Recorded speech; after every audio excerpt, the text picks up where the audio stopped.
So there's a Shin Megami Tensei game where you canonically have sex, and ATLUS, the creators of this series, flat out refused to acknowledge its existence. I found this rather odd when during the company's 35th anniversary, they released a commemorative book, showcasing everything they ever published. Even crap like the Disney educational games they made. And on the complete opposite side of the spectrum, My Best Friend's St. Andrew Jogakunhen, a game where the player befriends young women by taking pictures of them, solving a puzzle before secretly watching them undress.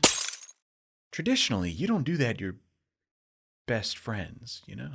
So if it's not the graphic content that's stopping ATLUS from associating with a super mature Megami Tensei game, then what's the big deal? Well, I found the answer, and it turns out it's the dumbest thing you've ever heard. But to get the full story, we have to go back to September 11th. Wait, what? Oh, 1987, Tokyo, Japan.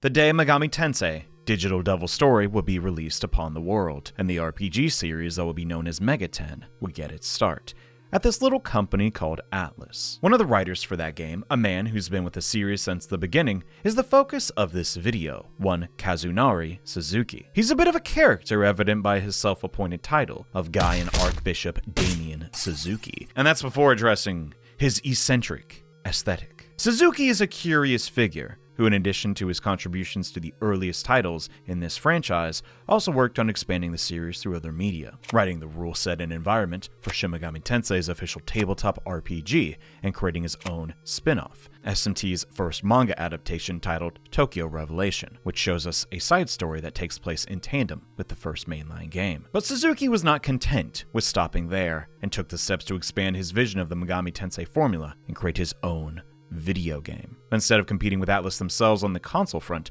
Suzuki instead aimed for a market ATLUS had yet to cater to, owners of the Nippon Electronic Desktop Computer, or PC-98 for short. I got one right here, so let's check it out. Okay, so you gotta...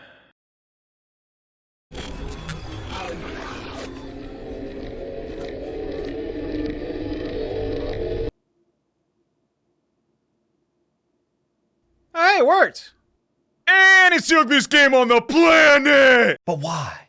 Shouldn't a computer, a thing that by nature computes stuff, be a lot more powerful than a Super Nintendo? As big as a fan as I am of Japanese games, I can't say I'm the most informed on their library of PC titles. Maybe this is as good as they could get to look, but digging a bit deeper into the library, there are actually a lot of charming releases for the system. Even to this day, the PC-98's unique limitations gave birth to some charming aesthetics that are evocative of this early digital age. With its heavy use of dithering and sizable resolution, games for the system have this distinct look. But when you start to actually play them, you quickly realize why so much effort was placed into the visuals. The PC-98 doesn't have dedicated architecture for hardware sprites or tile system like consoles, which leads to many of the games running at a more moderate pace. That's not to say there aren't action games for the thing, but with the CPU having to draw directly on the screen to create the illusion of movement, you get games that have a noticeable drag if you're primarily accustomed to other platforms. But even this thing has some bangers. Police Knots, Princess Maker, Mado Monogatari, and this one. Oh look, you get married. Oh, there's the ring and the lucky gal. Oh my god. Oh my god. Oh, but then you get married. And she dies in a car crash, and you spend the rest of the runtime dating her siblings. And they say romance is dead. Yeah, lots of adult games for this thing, and they waste absolutely no time letting you know that fact. Mission accomplished, girls. Let's celebrate. Who cares what HR thinks? Approximately 40% of the software produced for the system was made with adults in mind. Heck, some games for the system had graphic content added in retroactively to appeal to the PC-98's consumer base. Oh great, that's gore. That's gore of my comfort character. I don't really like this game anymore, man. I don't know what's going on here, but I don't like it. But from a business point of view, it does make some sense. If the majority of gaming was targeted for kids, those kids would eventually grow up and want to play something different.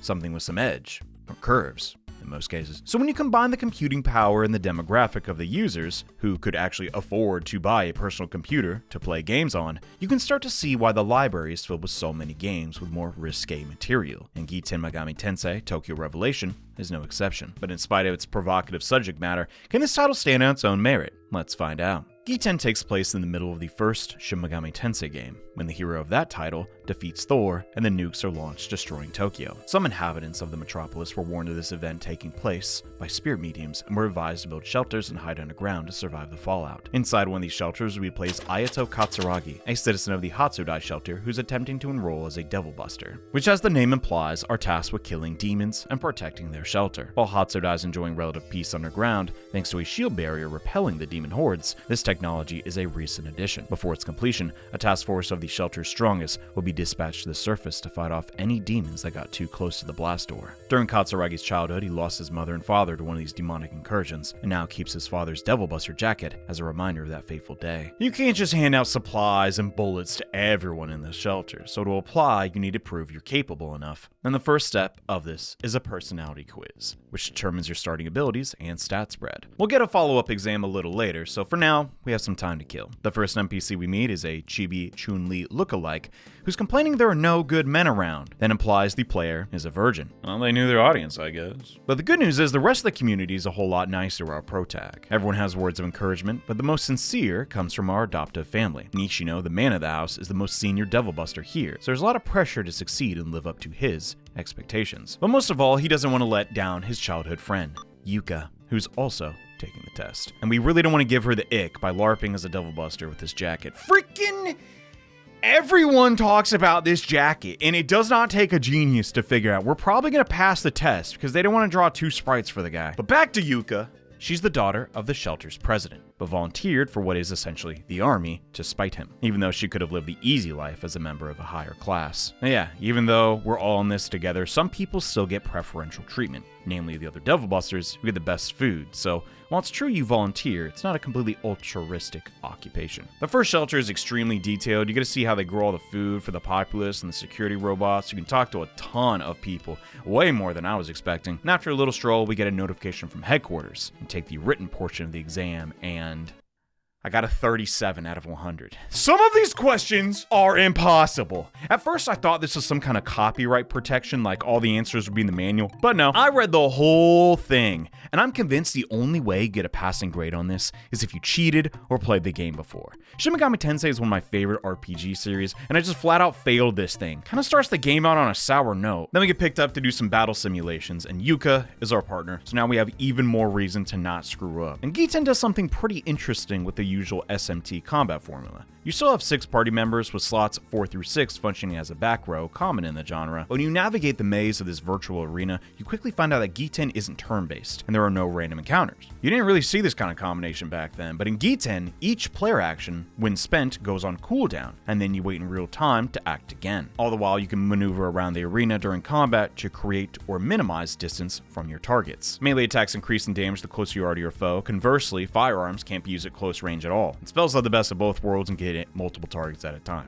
It's neat. I haven't played every RPG, mind you, but I haven't seen this particular combination of mechanics, and it's surprisingly forward-thinking. While you navigate the maze, if you're patient enough, you can attack an enemy from behind and do increased damage, but the same can be done to you, so you need to always be moving. There are static encounters which function as a replacement for ambushes, which can sometimes force you into close quarters, and in these situations you can't leave this tile until one of you dies. But the trade-off here is that running from battles is extremely forgiving, if not a little silly. If you just face a wall, and there are no demons in your line of sight, the battle is over. As if Katsuragi has no object permanence, the demons just stop existing as far as he's concerned. It's not the most graceful solution, but given hardware limitations, I hypothesized having too many demons marked as in combat would tank performance. So I personally didn't mind this, as I tend to run a lot in games, but I didn't know you could do that at this point in time during the combat exam, and I died, because I fought way too many demons back to back. And Yuka doesn't do much better, as I run out of supplies and game over in the first dungeon. But it's just a battle sim, so we get revived and the instructor warns us, yeah, that's gonna impact your score. Down the hall, we run into a distressed Emi Kirimisha,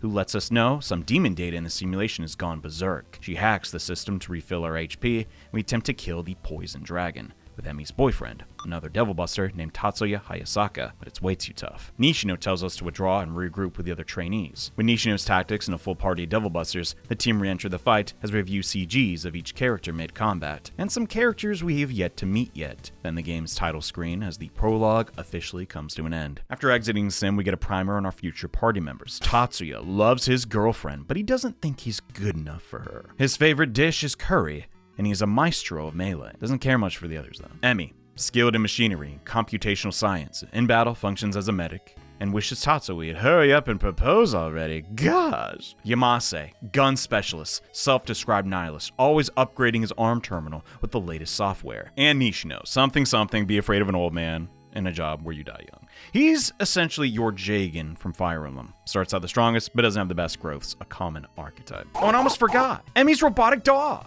Newton, named after that dickhead who made those cookies I can't stop eating. And the good news is, despite dying, Nishino will pull some strings for us as he feels taking down that dragon should be worth something. So now all we gotta do is wait for the results, and we reassure Yuka that we're both going to make it together. One by one, the other applicants have their names called and exit the waiting room, while we just sit in complete silence, alone.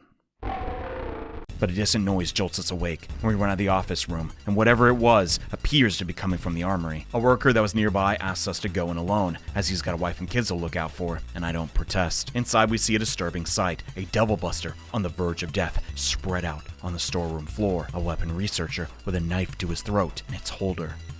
A man possessed by a demon. We have a few options. To attempt to rescue, my eyes look to the floor, and the Devil Buster's weapon is just out of reach. One wrong move, and the hostage is mincemeat. We test Katsuragi's negotiation abilities, but we don't get a word out of the demon. After exhausting all my options, I attempt to make a run for it and find a weapon or more people to assist, but the second I turn my back... Applicant number 0916, Katsuragi Ayato. The exam is now over. Please return to your room. It was a joke. It was a jape. You have been deceived! The dead guy gets up and can't contain his laughter. Demons can't get through the barrier.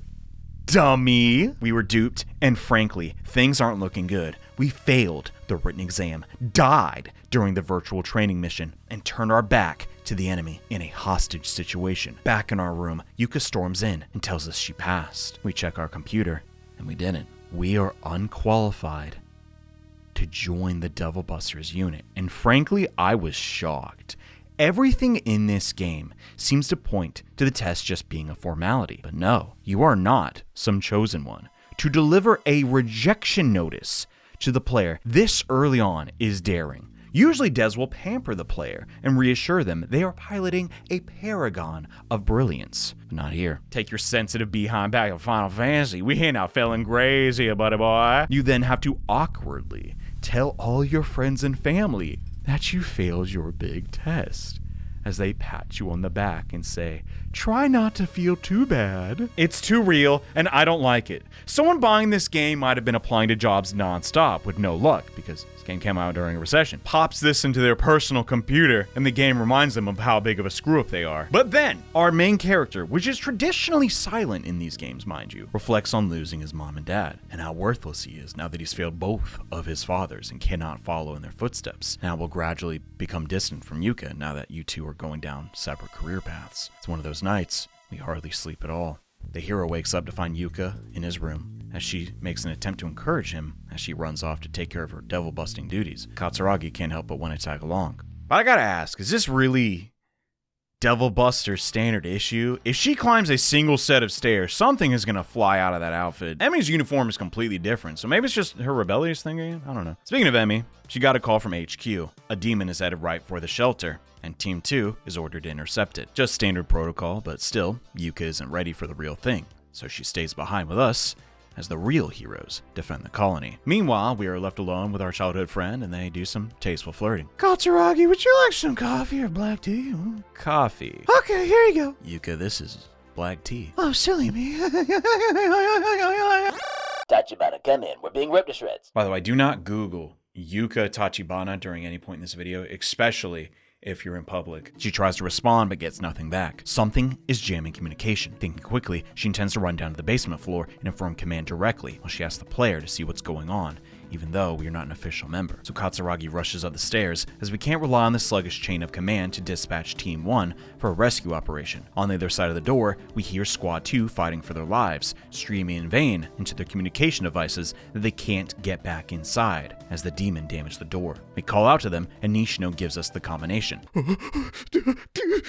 Squad 2 is saved, and Nishino says our bravery will not go unrewarded. even though it totally did last time. All we did was put in a 6-digit number, and the very next day, we're promoted to Double Buster? What? No, really, it is that abrupt. I mean, charging on the stairs was courageous. We didn't know what was gonna happen, but yeah, that's one of the possible branches the story can take. I was so curious at this point, I restarted the game, aced the quiz by cheating, cleared the virtual battle by running away, and exhausted all dialogue during the hostage situation. And it turns out you can actually pass the exam. And this isn't the only time the game is like this. Shin Megami Tensei's multiple endings and branching paths are a prominent selling point for the series, but I was actually surprised Giten was pulling this type of thing so early on. The writing and the amount of detail they put into this intro where you fail does a good job convincing you that you're meant to fail. They didn't phone in the B route at all. And at this point, I was having a blast. Then out of the blue, we get a message from the nearby Harajuku shelter.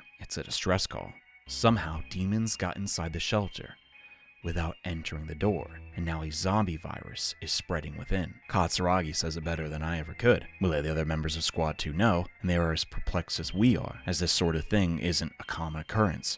Besides, Harajuku shelter's way bigger than Hatsudai. They got a whole army. How did they lose so many so fast? We asked permission from Yuka's dad to go investigate, and it's one of those, we gotta follow protocol. There's no time. We have to act. You get it. In the end, we disobey direct orders and make the journey toward Harajuku, only to find that we can't get in the shelter as it doesn't have any power, yet the barrier is still running, and they can't figure it out. And she's the smart one! Desperate, Nishino calls the administrator office to get a team over, which reveals to the commander that we disobeyed an order. Yeah, we were insubordinate, but like, come on, something's going on here. But request for additional personnel is denied. And they hit us with one of these, which doesn't really seem professional. But everyone's really beat up over this, because with no power, Harajuku won't have an oxygen supply either. But the bureaucracy drags their feet once again, even with lives on the line. Yuka starts to tear up, but Emi breaks the silence and points out that the door doesn't have a scratch on it. So if there was a demon attack, how did they get in? Maybe the whole thing's a hoax, but why is the power disabled then? Lots of questions, but according to the brass, we've done more than enough. It's our first day on the job, we've already committed treason, as we get introduced to the big man himself, Commander Tachibana, who smacks his daughter across the face. As for the rest of us, we're suspended. Outside, we see Neri and Kata and Tachibana, Yuka's stepmom and half-sister. Part of the reason why Yuka enlisted in the first place, seeing how quickly her dad moved on from her mom once he found someone better, a man who never gives, only takes. Seeing this behavior growing up, she ditched the cushy life as a member of the elite class, become a soldier, only for now to be taking direct orders from the man she hates. No matter what she does, she can't get away from him, but at least this job gives her some freedom, if it only lasted a single day. So what do we do now? Well, we grind for 5 hours straight in the virtual trainer. God dang, that is an ugly worm. Ew! Yeah, well, the PC-98 had 400 lines to display beautiful pixel artwork.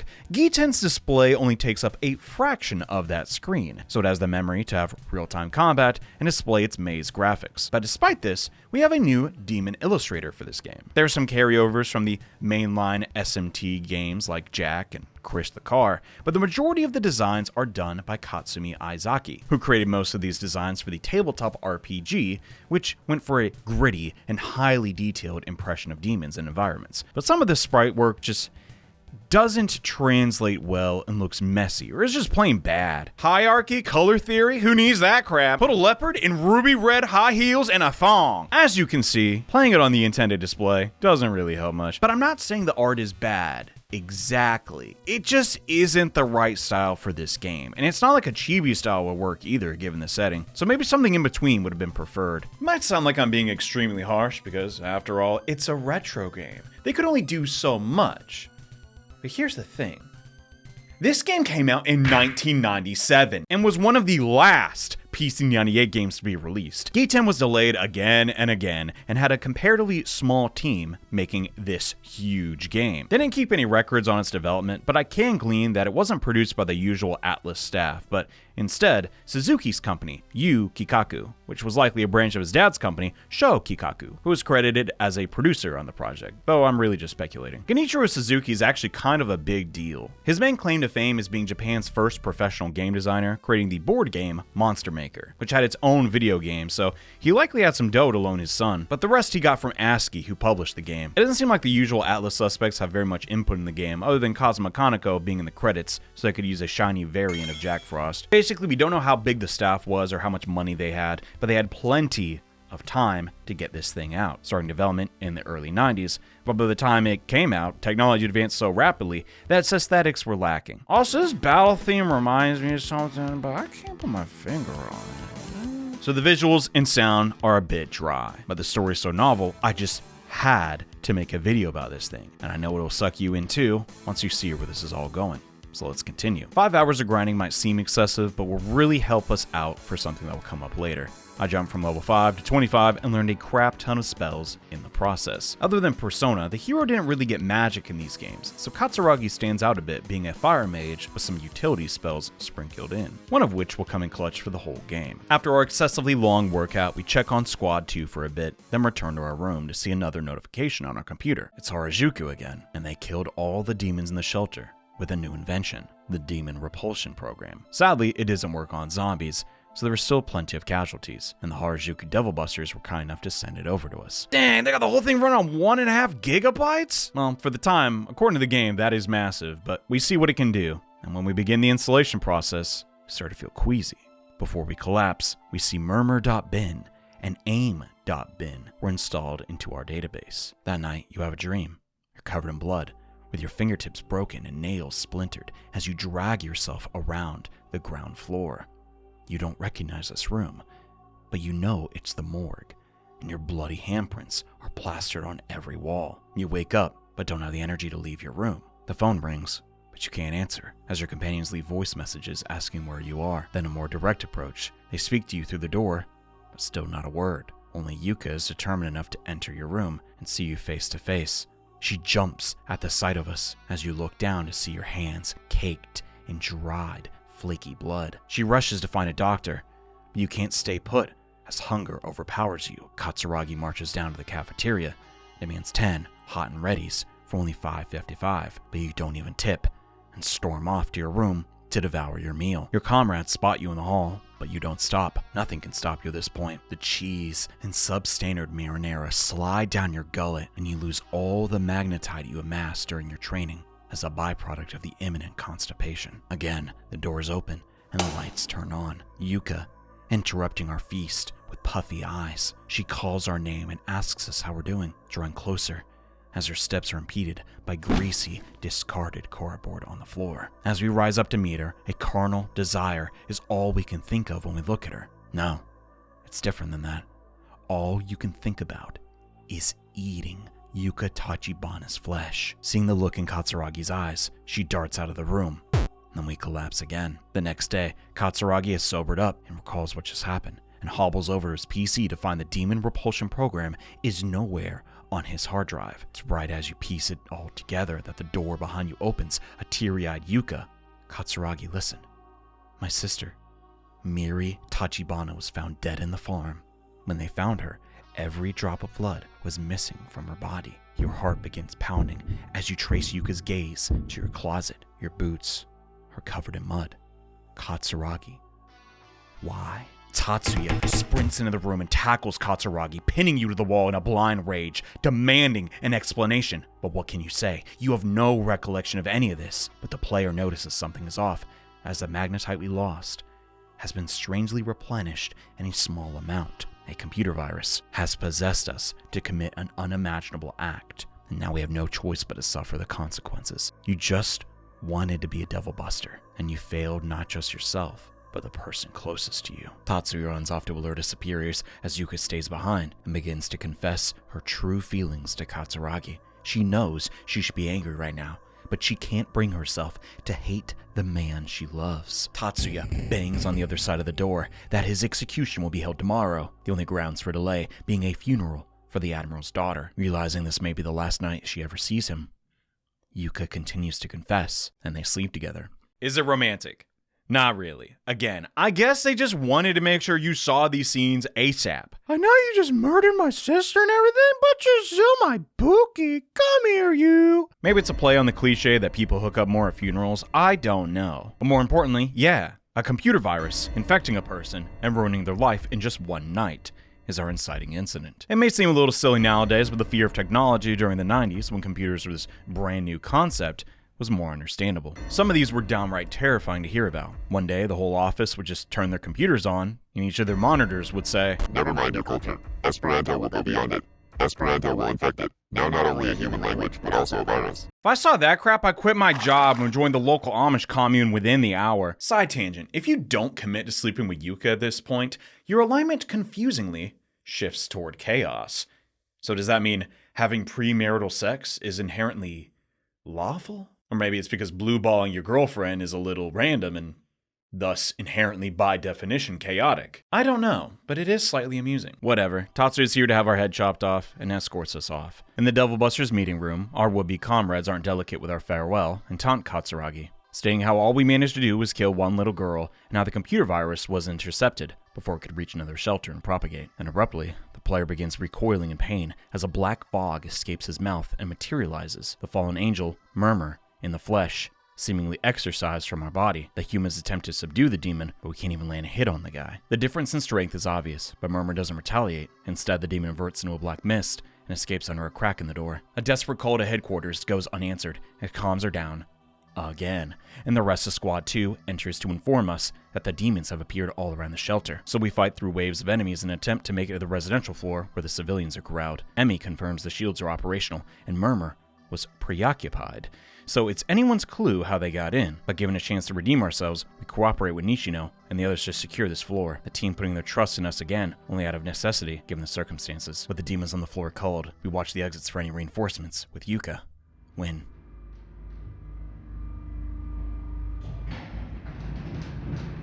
a faint rumble is heard coming from the floors below. Someone is on the elevator and has stopped on this floor. Katsuragi tightens the grip on his ceramic knife, ready to pounce on whatever could be inside, only to see the reanimated corpse of Kiri Tachibana carrying her mother's severed arm. Yuka faints at the sight of her, and the rest of Squad 2 arrives to put Kiri out of her misery. We console Yuka, of course, but with only 6 of us being armed, there isn't any time to truly mourn, as the Devil Busters huddle up and hatch a plan to raid the armory for supplies. And it's insanely fun. This entire segment is masterfully created. This elite team of highly skilled devil hunters, Katsuragi, who only got in due to nepotism, all teaming up to save their home despite the odds, in a timeless theme that tickles my caveman brain as I recall my ancestors defending their village from wolves. But the wind in our sails doesn't last long, as when we're liberating the farm from dummy, thick orcs, a confusing shape lurches from within the farm's refinery. As the entity comes closer to the group and is illuminated by the floor's artificial lamps, we see Nishino's wife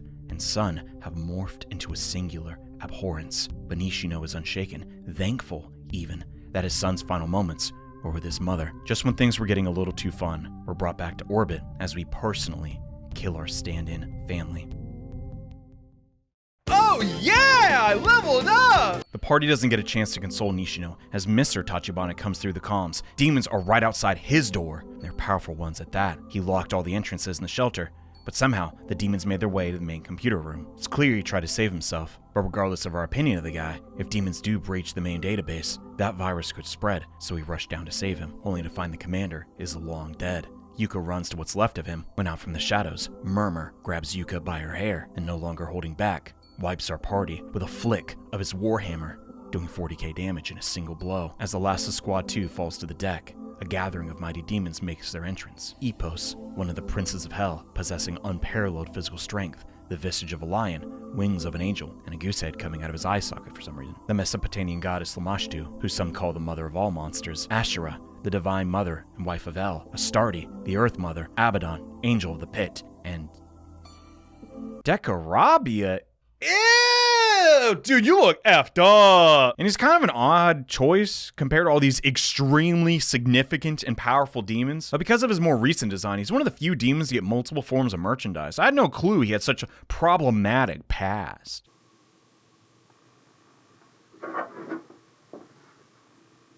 Guess I don't need this anymore. With everyone accounted for, Murmur gives the demons a signal and offers Yuka to them courtesy of his master, Lord Bael, and the demons devour her in the most gruesome detail as they each hold her limbs and pull Yuka apart. It's infamous and way too explicit to show on this platform. Whenever Giten is discussed, a description of this scene is the first thing to come up, because it's just wrong. In modern titles, demons are our allies, in some cases even considered our friends. You can buy a mug with Jack Frost's face on it, play bongos on Nekomata's butt, alright? But Giten Megami Tensei depicts these demons' barbacity in an uncomfortable amount of detail, as the fiends devour every piece of her, tearing into her stomach and ripping her organs out, then consuming each of Yuka's limbs, leaving no trace of the woman we loved, save for her severed head wreathed in a sea of her own blood. I cannot show you a single frame of this uncensored. Yes, it is that bad. Well, technically, blurring this one would be acceptable, but barely. Wait, who's this guy? What? Robin Hood? What? I guess I won't be needing this anymore.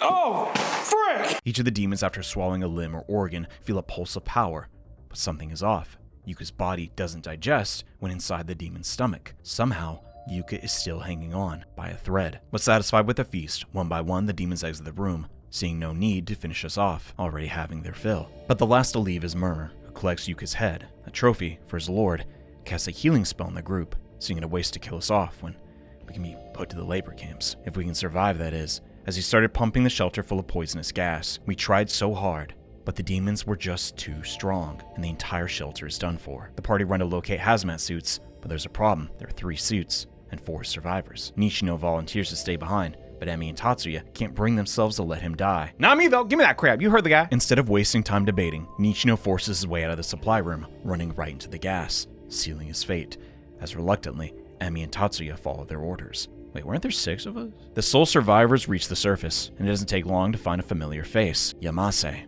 Instead of fighting the demons with his team, he left as soon as he could, made a friend on the surface, Dantalion. Believing that humanity's days are numbered, he's choosing the winning side, and thinks we should too. We're given the choice to submit and be taken to the labor camps, or try to fight it out. I've heard horror stories about this guy before playing, but figured I might as well try, and...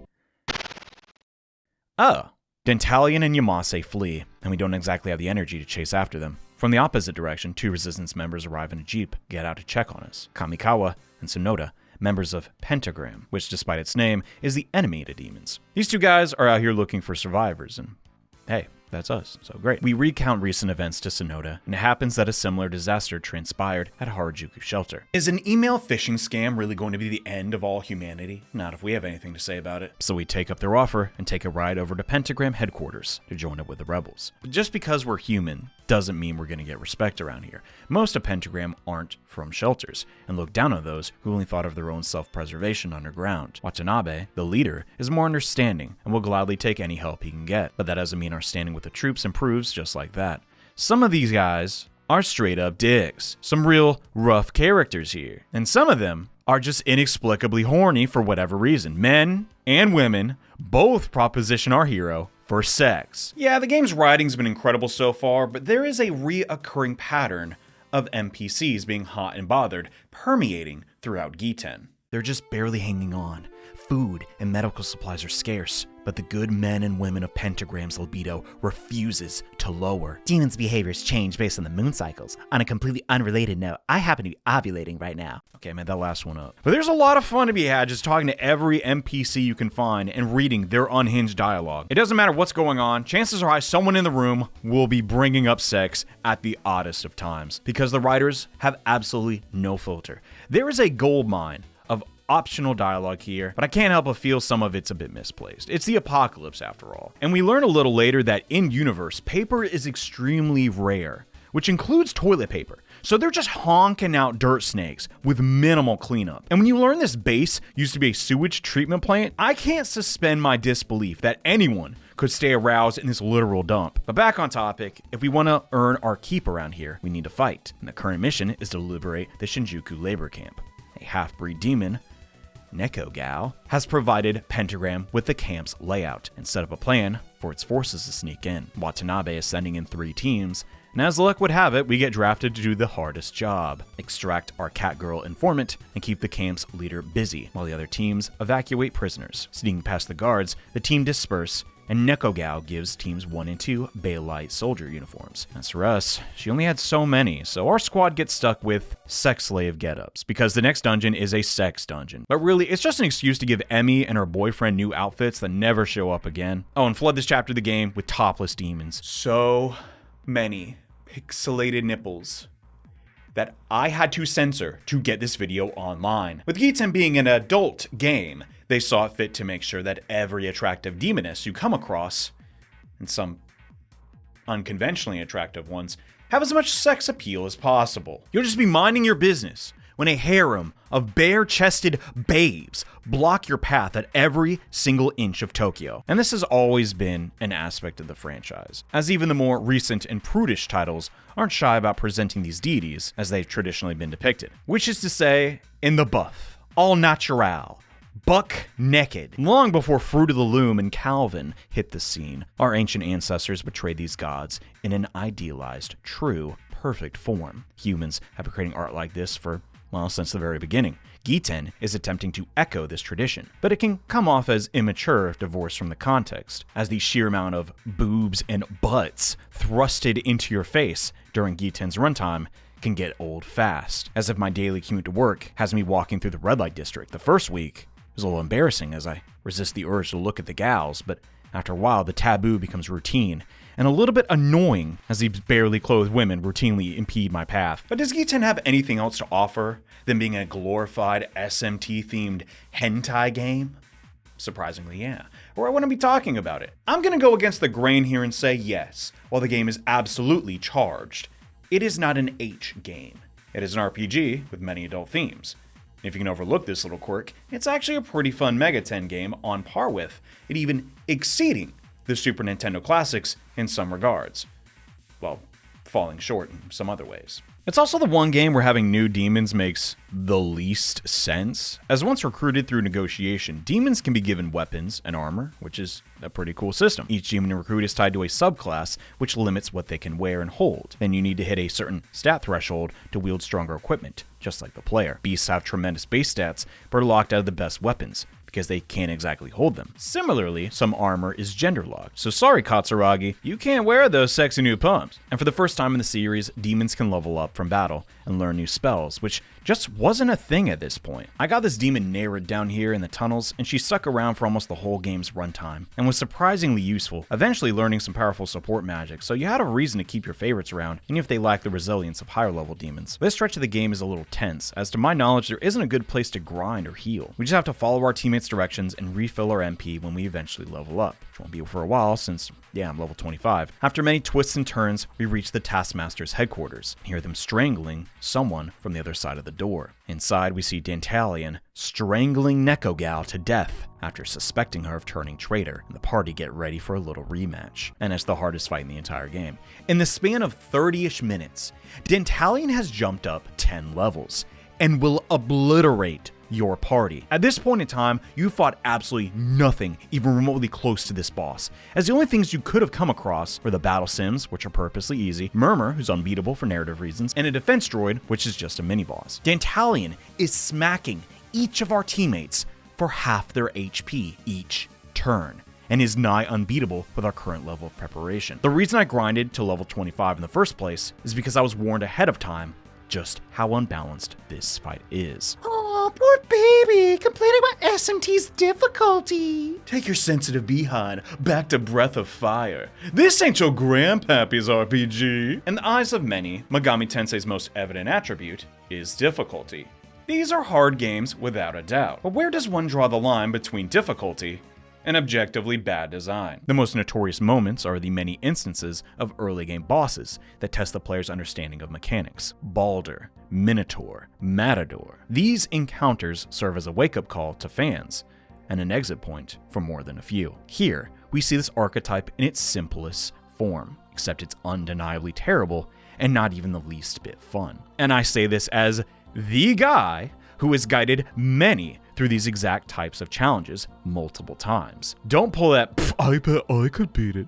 This guy just sucks. You can't. The best chances you have of surviving is grinding in the shelter and having Katsuragi learn the game-breaking spell, Mohorogi, which creates a barrier around the target, muting them while blocking all magic attacks until destroyed. And luckily, it works on bosses in this version of the game, so Dantalion is locked out of his strongest attacks with a single cast. But even with this, it is a desperate struggle as we're doing 8 damage to the guy who has 400 HP. He just doesn't die. Even when I start burning my strongest ammo, he just doesn't care. The whole mag, straight into his eyeball, and he doesn't even flinch. But he swings around a goddamn dusty book and cleaves us all in half. My god, Nekogal, is your trachea made of diamonds? I won, but it wasn't pretty. In the end, Dantalion gets away, again, but we hold him off long enough for the others to liberate the camp. Going toe-to-toe with the chief demon has won our party some respect with Pentagram, so we get a pat on the back and even more unwanted advances. Pentagram's leader thanks us and lets us know the next target is the Shinjuku government building, and taking down the leader of the demon forces, Bael himself. With Katsuragi's ability to communicate with demons, using his arm terminal, we may just be able to make a difference, so we get conscripted immediately to try and turn things around. The pacing is rapid, but yeah, dungeon number 2, that big building that gets trashed in every Godzilla movie. Things aren't going well over here, as the first sight we see, once inside, is a row of bodies at the door. Morale's rock bottom, but desperate for some revenge, we join the fight anyways, as one strike team is sent to the north tower, while we are sent to the south. Bael's whereabouts aren't known yet, so it's a 50-50 chance we'll be facing the big bad ourselves. The dungeon is oddly the hardest navigation challenge right at the start, as you slowly work your way up the tower with only the lights of doors illuminating the path forward. You have a mini-map showing you the general area, but I guess the brightness on our arm terminal just sucks like an old Game Boy or something, because when you step into the dark room, you lose access to it. Other than that, it's a little dry. Dungeons here don't really get narrative cohesion behind them because the devs are just reusing enemy assets frequently in Giten. But even then, did you have to use fog? As in the classic demon fog from the original Megami Tensei, water droplets suspended in air were recruited to defend Bael's territory. How did he manage that? Yeah, compared to Dantalion, everything here is just a joke. Adonis, the Greek god of beauty and desire, blocks our path, warning us that we are no match for his master. In his hubris, he heals us to full, which is a running trend with Bael faithful, it seems, and a battle commences where I kill him in a single fireball. Yeah, Giten's difficulty is a little all over the place, but Adonis was just here to make Bael seem all the more menacing, which he might be if I didn't mute him as soon as I could. You might be thinking it's a bit underhanded to fight every boss in the game with such a powerful status effect, and you're completely right. It's cheap, cowardly, devious even. But Giten is a very broken, buggy game. That, and I'm playing on an incomplete beta English translation, which has a few bugs if enemies use certain skills, like disarm, which removes your weapon temporarily, but due to a programming oversight, vanishes from existence, crashing your game. And wouldn't you know it, Bael has this very same ability, so yeah, I'm gonna cheese. But even then, it's a slog. We don't have any true risk of dying, as we lack the need to use offensive magic. Our party's MP can be spent purely on recovery magic. But even then, it's a long, drawn-out encounter, and something we're gonna just have to get accustomed to with our current strategy. The Servant of Hell croaks, and we get the prompt saying, "You've awakened to computer skills." But what I believe this is actually referring to is our subclass for the hero being the computer line of skills. Your hero can specialize in swords, guns, magic, or computer attacks, the last of which deals superior damage to robots, which there aren't many of, so it feels like a waste. Speaking of skills, Kamikawa, who's been with us the whole time, learned disarm himself in the last battle, so now we can mute and disarm the enemy. Ah, never mind, he died. Bael tries to take Katsuragi down with him, and Kamikawa sacrifices himself. So much for that. Bael's defeated, and the Tokyo government building is now under humanity's control. The humans and half-demon defectors celebrate with a wild party that lasts for a really odd amount of time, just non-stop boozing. Where are they getting this much alcohol? It is never explained. I decided to start looking around the government building, unsure how to progress the game. It's a pretty big place, and every member of Pentagram are practically praising our name, but something is off, specifically with some of the demi-humans. This one in particular says, "Just you wait. Next time it'll be us Cambians overthrowing you." And I turn the corner to find a familiar sight. 3 bodies stacked in a broom closet. Oh, never mind, they're just drunk. I don't know what's up with that one NPC, but my interpretation of her dialogue, and from some of the other Cambians in the area, is that even with humanity having the leg up, some half-demons can't fully trust the humans, fearing their persecution will continue, this time just under a new label. So I like to think that one of them is supplying the base with endless alcohol to preoccupy the Pentagram soldiers. Better the devil you know, rather than don't. After exhausting each NPC's dialogue, one day, we wake up to the sound of an explosion. The demons are back, and a strong blue one is right outside our door. We draw our weapon, but it dashes off. Chasing after it, we hear a gunshot ring out inside the leader's room. Watanabe informs us the demon jumped inside his subordinate, so he had no choice but to fire. He then rushes out of the room to join the fight against the demons, and we follow after him. On the third floor, Adonis catches the player by surprise, longing for a rematch. But before he gets a swing in, something from right behind us paralyzes Katsuragi. Adonis recognizes the voice, being one Baal Hadad, and based on the context, he's a higher rank than Adonis. On his order, Adonis is forced to spare us and instead capture Katsuragi and Sonoda, taking them to the Roppongi labor camps. Starting to think our leader didn't manage to wrap up that whole demon possession incident. From war hero to war prisoner, overnight. And inside the cold prison cell, a familiar face comes to greet us. Yamase. Feeling bad about the whole betrayal thing, but not quite bad enough to let us go. Yamase tries to justify his actions to us as he's just looking out for himself, but sneaks us our arm terminal to ease his conscience before we get dragged away to dig in the mines. Remember how in Shin Megami Tensei, if in the world of Sloth, you just had to waste time as the captive humans dug tunnels and you just sat there in pure boredom until they finished? Well, now in Giten, we get to do the digging. Yeah, it's a total drag. This time, you can slack off and talk to your fellow prisoners to probe for information. One of the captives warns us not to eat the food they give out as it's laced with chemicals, so the workers stay docile, and informs the hero about Adonis's special initiation. He's mainly looking for good-looking boys, though. If the Pentagram Soldiers are anything to go off of, Katsuragi's days are numbered. But for now, all we can do is dig, and dig, and dig some more. Lunch break arrives, and the slaves are forced to praise Lord Bael, or get whipped. Before we can choose for ourselves, a vision of Yuka tells us to resist. Not even a full day in and he's already losing it. My God. Listening to the voice in our head, we refuse to praise Bael and get taken away to get whipped. And inside the torture chamber, we find a beaten and bloody Sonoda. He hasn't given up yet, so why should we? Post-lashing, a woman arrives outside Katsuragi's cell in the dead of night named Rui, who offers us some food and assures us it's not the same they give to the prisoners, suggesting she's getting some preferential treatment around here. From then on, you dig, you refuse to dine, and you get whipped. And Rui sneaks you some Weetabix. But one night, Sonoda shows up having broken free after finding some scrap wire in the dirt and busts us out. Before the two leave, Sonoda insists they look for Rui, as she was sneaking him food too. And the next dungeon begins. Normally, I imagine it'd be fairly challenging, as stripped of your gear and supplies, you need to farm the guards for new weapons. But because my Katsuragi knows magic, it's a total cakewalk. We hurry over to Rui, who's sleeping right next to the warden's quarters. She serves him privately, I assume. And we turn around, only to find Yamase, who sicks some soldiers on us, and the boss, Baal Sifan. From this point on, we basically beat every boss the exact same way, without any modifications to our strategy. But even if these demons could cast magic, fights play out the exact same way, as we're still a ways off from these games having complex mechanical design. Some bosses have elemental resistances, but the vast majority take full damage from swords, so our basic attacks offer the most consistency. Near the exit, a second vision interrupts the player, and Yuka directly tells us to watch out for Adonis. And if you know even remotely anything about this franchise, you can piece two and two together. Once is happenstance, but a second vision of our girlfriend wrapped in holy light and robes,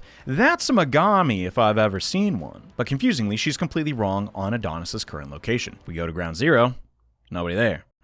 So with nowhere to go, we return to the government building expecting a hero's welcome. But no.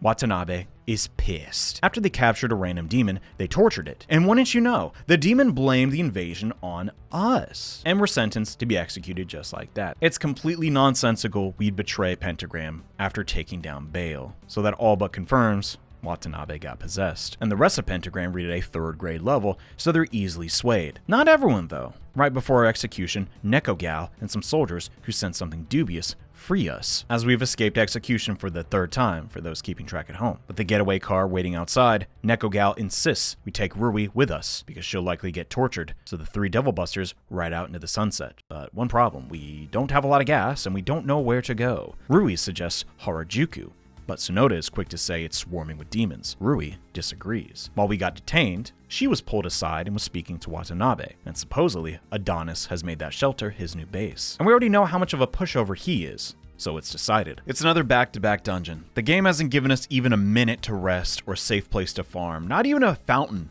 for healing. It's a bit hardcore in that regard, but since our fight with Dantalion, we've just been running off adrenaline and Weetabix. Giten Megami Tensei does something extremely random, and items such as incense do restore your HP and MP to full, but you need to use them in a specific room, which is incredibly uncommon. So the standard survival hacks of other games sadly don't work here. After what feels like a lifetime ago, we get to see what became of Harajuku Shelter, and it doesn't seem there were any survivors. The shelter is substantially larger than our home in Hatsudai, matching the setting, but it's not a difficult area since nobody in here has a stitch on them. Okay, that's technically not true, but there is an attempt at a theme. Adonis, being an entity blessed in his aesthetics, surrounds himself with beauty, and a marginal chunk of enemies follow that lead. The location itself is known for its street fashion culture, so maybe the devs are trying to reference that with some attractive demons, and some of them didn't get the dress code memo. In a random, unexceptional hallway, which is a running theme in Giten, I come across the Cathedral Shadows for the first time, and I'm not even the least bit shocked Archbishop Damien has a self-insert. Sadly though, when I try to fuse, the game just enters a never-ending loop, which is just a quirk of this beta translation patch, so I can't really comment too much on the fusion mechanic. I did perform 3 fusions later on, but you can beat the whole game just fine with demons you obtain through negotiation, which is pretty forgiving in this one. Unlike SMT If, demons joined me pretty consistently, or just ran away when I tried talking to them. I didn't record any hard data on this, but if I saw a cool demon and really wanted them for my team, it didn't take long to get them to join, which isn't the case for really any Mega 10 game in this era, and that's with some of the dialogue still being untranslated. But even taking all that into account, you won't see me summoning too many, because we really don't need them. At the bottom of the shelter, we find Adonis, in a decorated room being fanned by members of his all-male harem.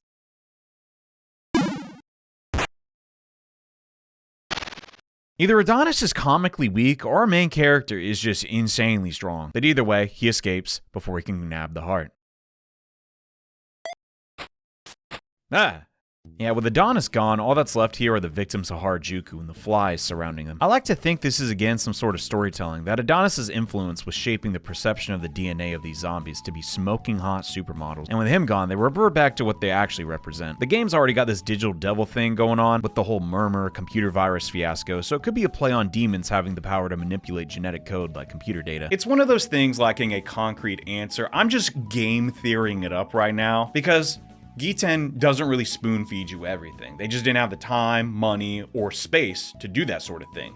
So some of the story elements are left to your own imagination. It's gonna be fun in its own way. The dialogue and writing's been exceptional up to this point. The game's been pretty good about sending the player in the right direction, but I suspect around this point, they ran into scope creep and had to rein in some of that ambition to get the game out the door. Which is the case for every RPG, right? But the quality dip gets more apparent as we continue. It makes sense to have a strong opening since that's the section by definition every player will see. But for a game as long as this, you need to be mindful of the budget and spread interesting events throughout to keep people interested. The first time in game, we're given the chance to freely explore the overworld. Here's a fun little game. This is my current location, and this is the entire map. Yes, I'm a single spec on a 1-to-1 recreation of Tokyo. It's easily the fattest overworld from any RPG I've ever played, but finding your way around is weirdly not that bad. I found out pretty quickly that you can use Google Maps to find your way around, as it's just that accurate of a recreation. The issue lies in the fact that movement is slow, and the pathfinding will occasionally bug out and not know what to do, rapidly swinging left and right, forcing you into a battle. Overworld fights are pretty forgiving though, letting you just run as long as there isn't a demon right in your face. So there is some consideration for the player's time. The camera's a tad zoomed in, but eventually you figure it out. But a substantial amount of my runtime in Giten was, well, runtime, trying to find my next location to advance the story and finding a path that wasn't covered in debris. But after circling western Tokyo streets long enough, we end up in my city. JohneAwesome, what the dump are you talking about? There's no way they put Balls Creek, Nova Scotia in this game. You're right. It's actually just my city. And I don't think this is a translation quirk, but the name fits. For the first time in 12 hours of gameplay, we have a safe place to shop and a doctor that can heal us. There's some Pentagram Soldiers stationed here as well, as it's close to the government building,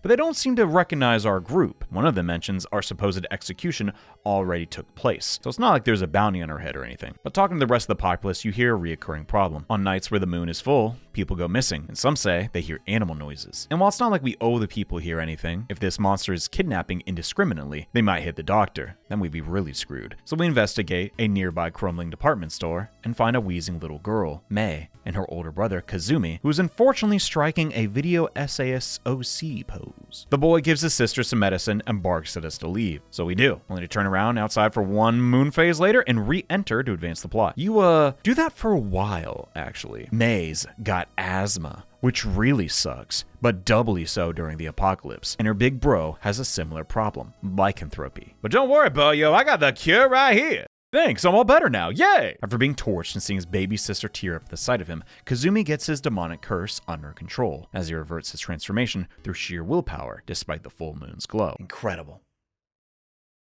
What does this have to do with the main plot? Basically nothing. There are a few moments like this in the game that are purely here to expand Tokyo Revelation's setting, with additional characters, and reinforce the point that demons make human lives more difficult, with Kazumi being just another example of this theme, and introducing some characters that show up sparingly throughout. When your party attempts to leave the building, a courier delivers a message from Adonis. Come find me, bro. P.S. I'll keep crucifying people till you do. Lol.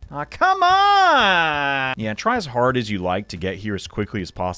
I couldn't manage to get from Shinjuku to Ground Zero without triggering the crucifixion scene, but Yuka's vision came true, and our next task is to square up with Adonis for the 4th time in a Coliseum battle. Rui and Sonoda have to sit out as we traverse a maze and search for weapons and armor before fighting the big man in the center. And this whole scenario is completely plagiarized from Shin Megami Tensei 2. The whole series has a habit of referencing itself, and Giten is no exception, but seeing as I've one-shot him every time, I don't feel pressed to scavenge up for any loot. We step out into the ring and notice how many spectators Adonis has gathered, namely Lumashtu and Abaddon, watching from the VIP seats. Katsuragi, you arrived. I'm so glad. Before we begin, I'm nothing if not a gracious host. Little something to even the odds. You may choose one of these divine relics before we have a chance to impact our alignment by finishing him off or letting him live, but if I don't kill him, he'll brush his ankle against a blade of grass and bleed out, so may as well get it over with. But if you want to do that, Lumashtu interrupts with a thunderbolt, and Adonis lives to badger us another day. The crowd leaves instantly, incredibly annoyed Glass Joe over here couldn't entertain them, and Rui runs over to congratulate the player.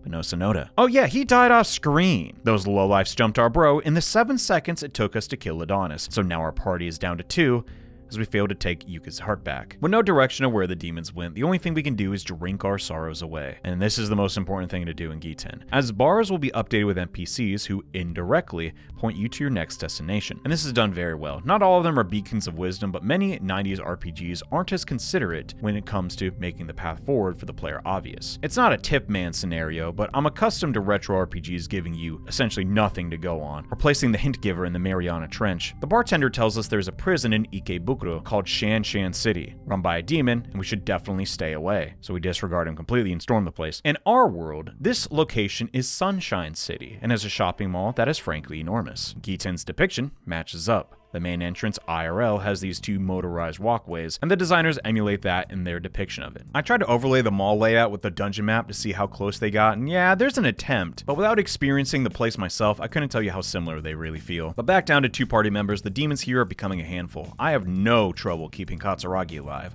but Rui keeps getting swatted like a fly. But on the higher floors of the Sunshine 60 building, I get a lucky drop, the Ice Wolf Sword, which drops from a demon that is neither a wolf or imbued with ice, but does have a sword with him, so my attack jumps from 30 to 110, just like that. The game's balance is officially over. This thing is so unbelievably powerful, we don't need anything else until the end game. Because melee weapons get a boost at close range, the best strategy is to not waste any time with our spells and just rush recklessly at every demon on the floor. Man, it feels good. After chewing through 100 demons, we arrive at the Warden's quarters, which is a Sesame Street themed restaurant in the real Tokyo, which sells the cutest handmade Cookie Monster and Elmo donut cookies. But that's not important right now. Inside the room, the stench of desecrated corpses hits our nose long before Katsuragi notices who's hanging by the ceiling. Emi, who we haven't seen since the ambush in Shinjuku. She's suspended in the air, undressed, and looks to be next on the Warden's chopping block. Instinctually, we call out to her, but this alerts the demon sharpening his sword. Abaddon is responsible for the sacrilege. The fallen angel thanks us for putting Adonis in his place, but boasts he's in a completely different league. We'll see about that later, alligator.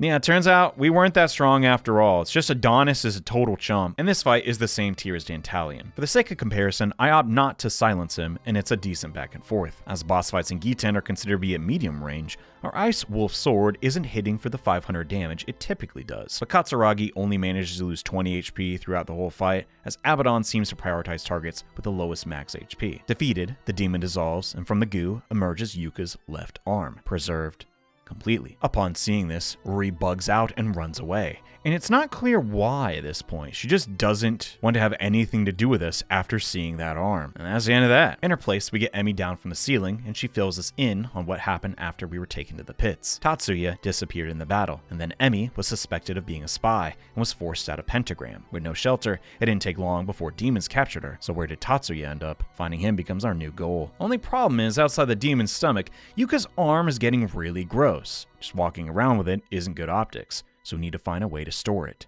Quiz time! You're carrying your loved one's severed arm around a radioactive wasteland. What do you do to preserve it? That's right! We hit up the smartest guy we know. Did you know? There's a surprising amount of mad scientists in the post-nuke Tokyo metropolis. Confirmed in an interview with Kazuma Kaneko, Ichigaya. Okay, cool, got it. So we run over there to find Robin Hood blocking our path. Rip him in half in a shocking amount of time, only to be given Yuka's second arm. This is getting out of hand. Now there's two of them. Once inside. Sorry, Dr. Kusaka isn't taking new patients at the moment. God dang it. I search every corner of the map until I find Toyama Shelter, covered in peaty piranha's vines. Get to the root of the complex to discover it's actually the secret laboratory of Dr. Hirasawa, leader in cybernetic technology, but severely deficient in bedside manner. Even though he's capable of creating sentient talking demi-human creatures like a modern-day Frankenstein, it seems Lewis Carroll left more of an impact on him by dating a bad dude. May from earlier is getting treated here, whilst her brother looks for the doc's real granddaughter, and he gives us a referral to see his protege Kusaka. Works for me. Back to Ichigaya. The Robin Hood boss respawns for some reason, and his name is glitched out, claiming he's some guy named Lerger. How odd! With clearance given to enter Ichigaya proper, we see the doctor has a very strict hiring requirement, as every nurse looks the exact same, and are all suffering from a similar form of body dysmorphia. Kusaka here is an expert on body modification,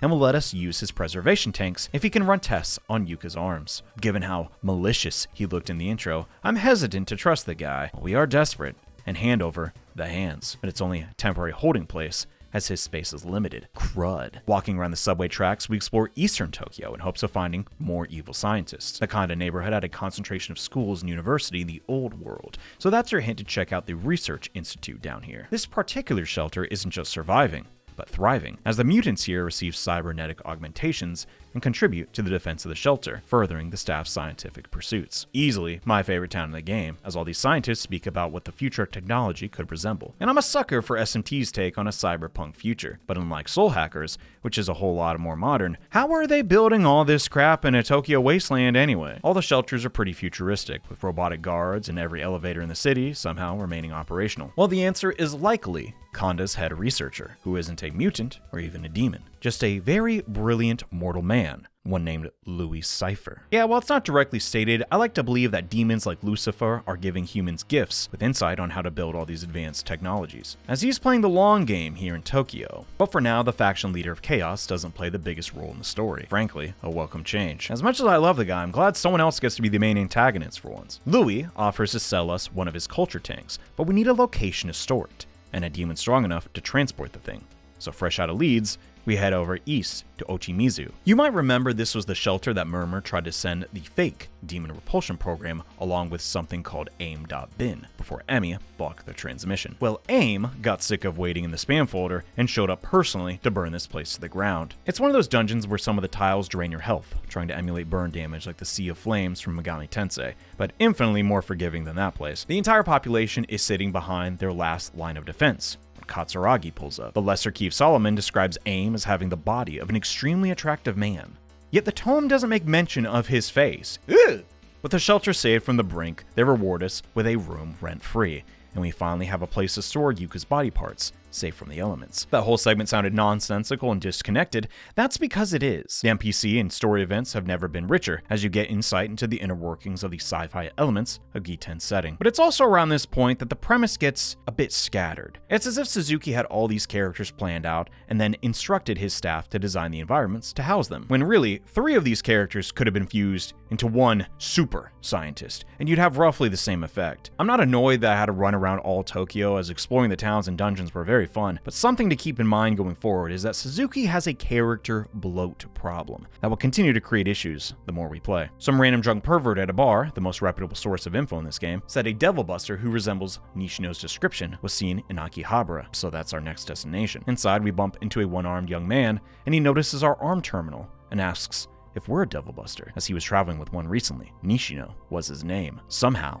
he's alive. Oh, but you just missed him. Also, he's dead for real this time. Wow, that sucks. According to Sanshiro Soma, the two met on the surface and encountered the demoness Astarte, who nearly burned them both alive.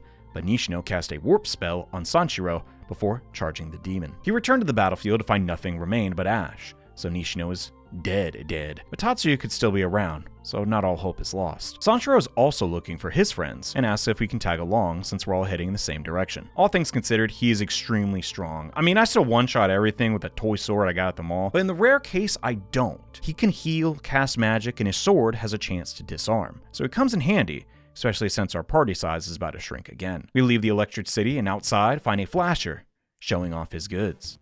No, I'm just kidding.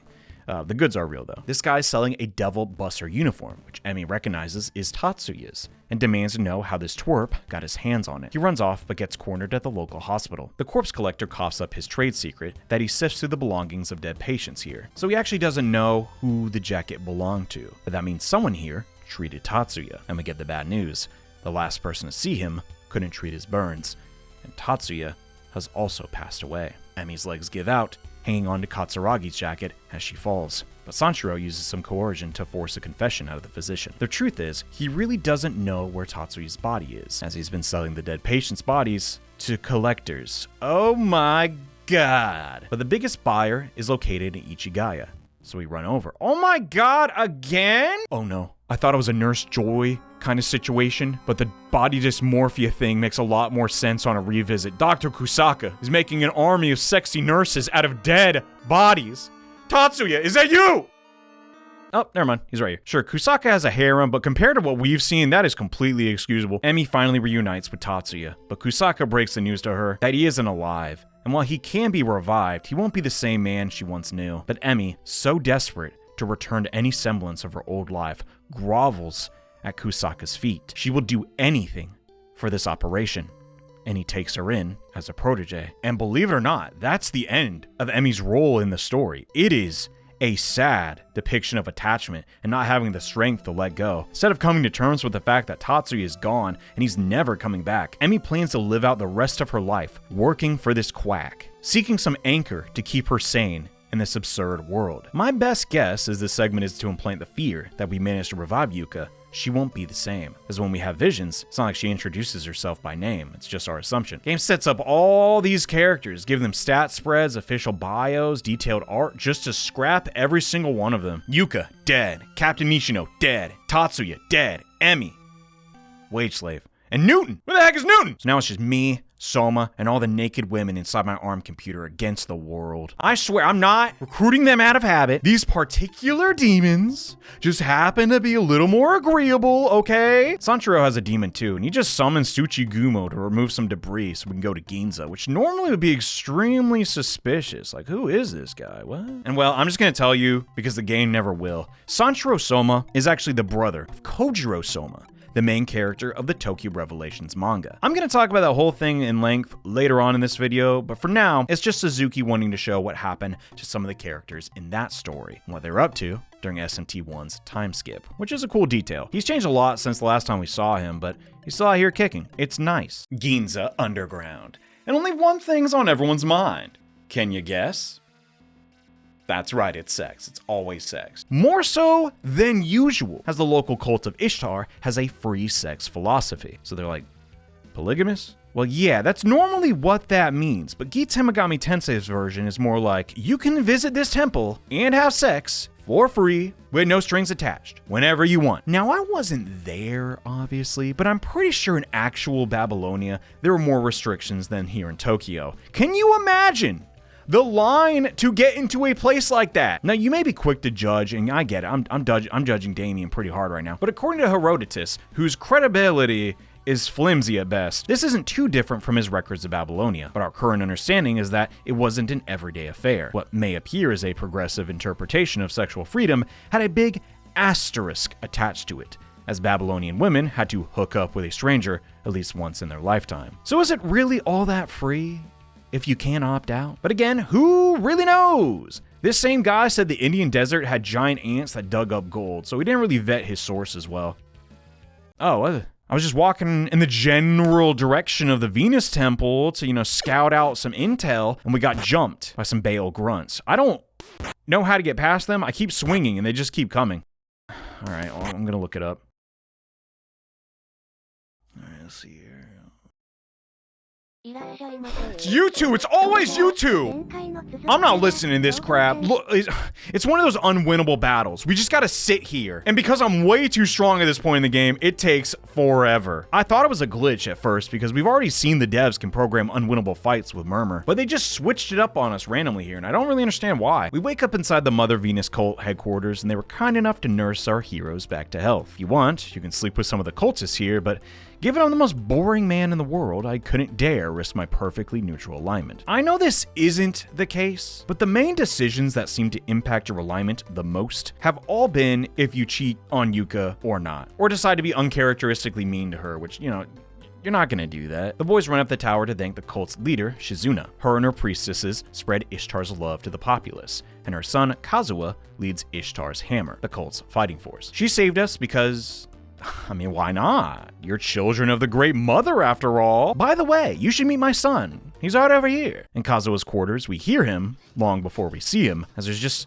a lot of moaning and strange sounds coming from behind a curtain. Oh my god, he's a little boy. Suzuki, that's not even on theme anymore. What are you doing? Oh, hi, didn't see you there. Also, I'm God. The cult believes this pipsqueak here to be the reincarnation of Tarhana, a weather god who's destined to marry Ishtar once revived. The whole thing seems a bit ludicrous that our girlfriend just had a whole cult formed around her and she had no knowledge of it at all, but they're serious about this, even bringing out Yuka's biological mom to reinforce this claim. I thought she died. Well, either way, the mission is still the same. Get the parts back, just now we have these sex cultists backing us up, sort of. They just, they say they're on our side, but it's not like they're giving out weapons or anything. The whole scenario must make Katsuragi a little jealous, though. If Ishtar and Weatherboy over here are destined to be together, what about him? The player can't really say they're doing this for a completely selfless reason. We want to see our girlfriend again, but it's possible, with all this reincarnation stuff, she was really never Yuka at all, just a vessel for this lost goddess. Would you risk life and limb just to bring her back so she could end up with some other guy? It's a good moral question, and after a whole lot of running around, we finally got a real premise on our hands. Well, don't get used to it, because we won't revisit this topic until the very end of the game, as now we've officially entered the Murder Hobo Arc of Giten Megami Tensei. For the uninformed, in Dungeons & Dragons, a Murder Hobo campaign is when players with no rhyme or reason run around adventuring with barely a tangible goal in sight. Was Suzuki perhaps inspired to add his own spin on this after his time designing the SMT tabletop rules? No. They ran out of budget and time to implement cutscenes barking orders to the player, so the storytelling gets a bit terse compared to before. My personal interpretation is Katsuragi doesn't know where the other body parts are, so he chops his way all across Tokyo in search of them. In Ginza, there are rumors of a ghost train that appears on the nights of a new moon. Let's check that out. While we're down here, we discover Newton and take him back to Emmy, or her new boss, to get repaired. He's an alright party member, not too strong offensively, but can use your item pool like a human teammate, so he definitely comes in handy. Our group ride the train proper to unlock an aquarium dungeon filled with fishy demons. At the end of it, we enter Vesper's room, who asks some very reasonable questions, like, why are you even here? You don't know? And you just killed my minions for no reason? Yeah, we did that. 5-minute boss fight. Uh-oh, form change. 15-minute boss fight. We are out of there. What was the point of any of that? Well, Suzuki happens to really like aquariums, and yeah, that's about it. You might be thinking it was just an optional side quest, but you'd be wrong. This scene is mandatory, as when we try to leave, Rui appears, her eyes twitching with dilated pupils, with both weapons brandished. She always has those out, but it's a funny sight when she asks, Between me and your former lover, who do you like more? Gee, I wonder. You can't love two girls at the same time, right? As I have harem right behind me. Am I just a replacement? If you truly love me, if you truly want me, look only at me. No, leave me alone. I can't kill you. No, I can. I will kill you. Okay, bye. You will never know how unbelievably funny this scene is. You may think I'm removing some context, But I'm not. We don't see this girl for 20 hours of gameplay, only for her to show up and say she's going to kill us. It's Megaten, right? It's not like Jack Frost is gonna chime in, "What was all that about? Oh my god." You just keep walking and looking for your next prey. North Shinagawa, there's a haunted hotel that looks pretty lively to me. We barge into a room to find the werewolf man hanging out. Oh yeah, and I think I figured out who the doctor's granddaughter is. Alice wants some company and won't let anyone leave, so it looks like we're stuck in here with Kazumi. She throws a fit when the boys ask to leave, and she sicks her Trump soldiers on us. You know, I've been thinking a lot about Trump lately. What do you even do in that situation, man? This is a search engine optimization disaster. You can't find this guy's channel even if you try. But he ain't rebranding. He's like, yo, I'm here first, dog. You guys ain't your name. But yeah, the whole segment is just a rehash of Alice's arc from SMT1, but they aren't even the same character. Most people assume Alice is the titular Alice from Wonderland, but to avoid legal problems, ATLUS themselves classify her as an OC, despite her being surrounded by motifs from the children's book. She was initially based on some English ghost story that is so obscure virtually nobody knows about it, and you can't find anything about it anywhere, but it is mentioned in some of her compendium entries. But yeah, that's why she's depicted as a ghost in Shin Megami Tensei specifically.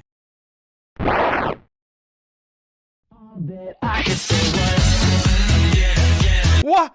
Why? Did the game really need barely clothed Alice, Suzuki? Is this part of the legend too? A ghost who appears as a young blonde girl who died an unfortunate death. And she had hips that just wouldn't quit. It doesn't make a lick of sense, and is so random, it fails at being sexy and just becomes plain stupid. After the battle, you find dead demi-humans in Alice's body. As you find out, she was a demi-human too, which would have been an interesting reveal, but the devs accidentally spoiled this fact when we first meet her dad. So again, what was the point of any of this? Normally, I wouldn't even care, but the opening act was so sharp, and now the plot threads are just strung about haphazardly, like it's a budget Famicom era game. But yeah, Alice is dead. She wanted to continue living so bad, she reanimated corpses in this haunted hotel to live in a fantasy world. So no body parts? Okay, I'm out. One of the perverts in Ginza said, "Sure, the Venus girls are decent. Have you seen the babes in Roppongi?"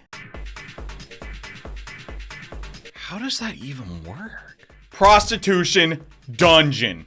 And my god, the selection here is varied. I used to joke around that if ATLUS really wanted to grow the Shin Megami Tensei brand, they should let you date the demons. Little did I know, Giten had beaten me to the punch. A lot of love and detail was given to these girls. They all have unique names, and Josephine is the queen bee around here, always in demand. And if you do spend the night with her, it's the largest shift towards chaos we've seen yet. So I think I caught something as my game's been bugging out lately. Upstairs is where the lady's manager resides, and it's the dungeon proper. This one's pretty annoying though. The floor is caked in lubricant and fluid, so it's like one of those ice puzzles where you slide around all over the place.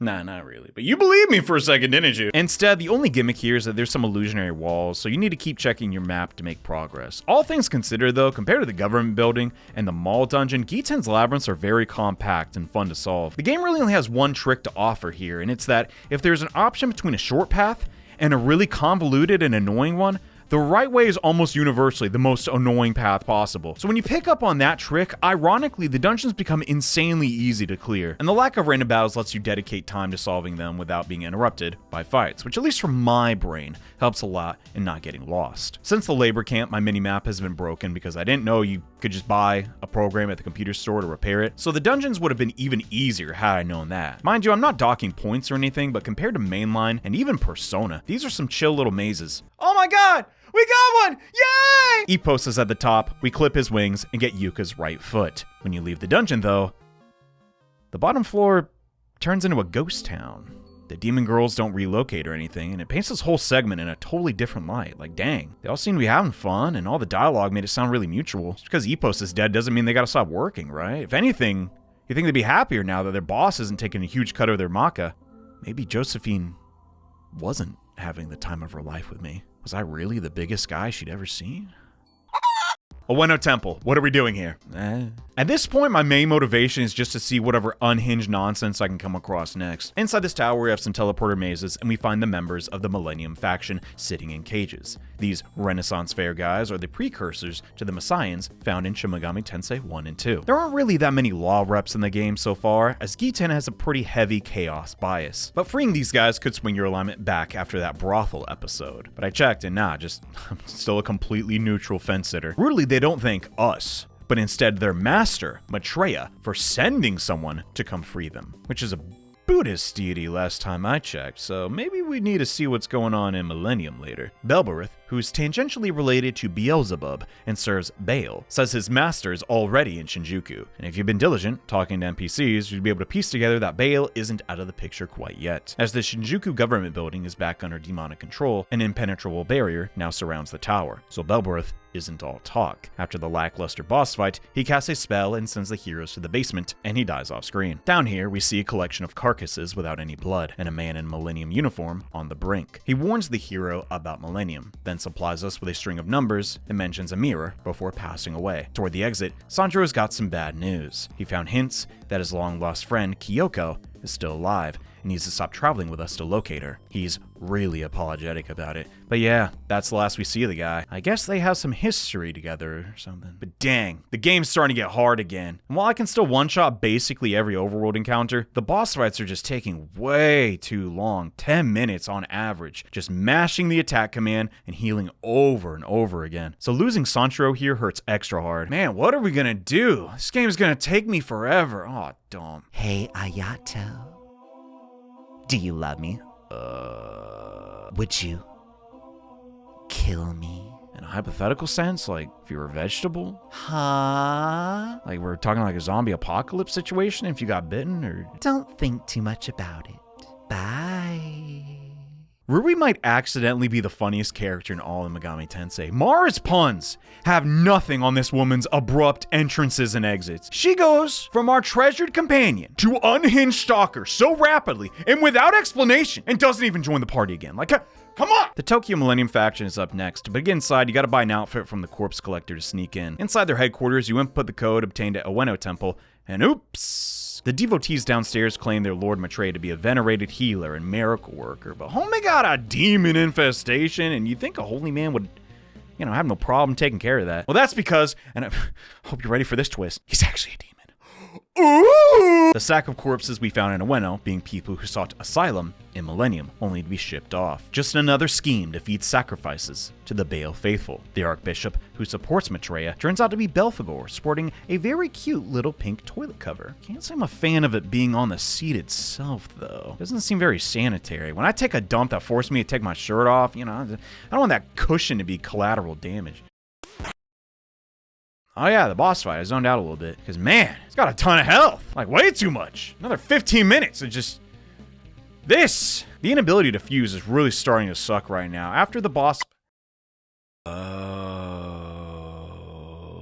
Yeah, crashing and bugs are going to start becoming a regular occurrence. So now we aren't just contending with the demon's attacks, but the game's programming itself has become an obstacle. Keep in mind, I'm playing on a modified version of the game to create this video, but Giten Megami Tensei is infamous for bugs, crashes, and corrupted saves, and I experienced all of those. The whole game felt like I was walking on eggshells, saving as much as possible, just anticipating the next crash. But this isn't a unique problem to Giten. It's a common trait found in many computer games of the era. Some games had to be pulled from shelves due to soft locks and bugs, and it wasn't too uncommon to see warnings on the back of the box, cautioning players to do events in the right order or risk a game save corrupting, like with Brandish and Legends of Heroes 3. And most games had a form included with an address to send your floppy disks in for new ones in case there were technical problems. Say what you will about Nintendo and Sega, but because they didn't want to be bothered with a similar hassle, their policies made this kind of thing way less common on their consoles. By putting way more emphasis on quality assurance, some games still weren't great, but at least you could beat them, which led to more trust with the consumer than with these titles, which have been dealing with smaller teams working with independent budgets. Nearly everyone has a fondness or intrigue for glitches, but most can agree that the kind that stop game progression are not even remotely entertaining. So anyway, I fought Belphegor again, and his attack hit my naked demon girl so hard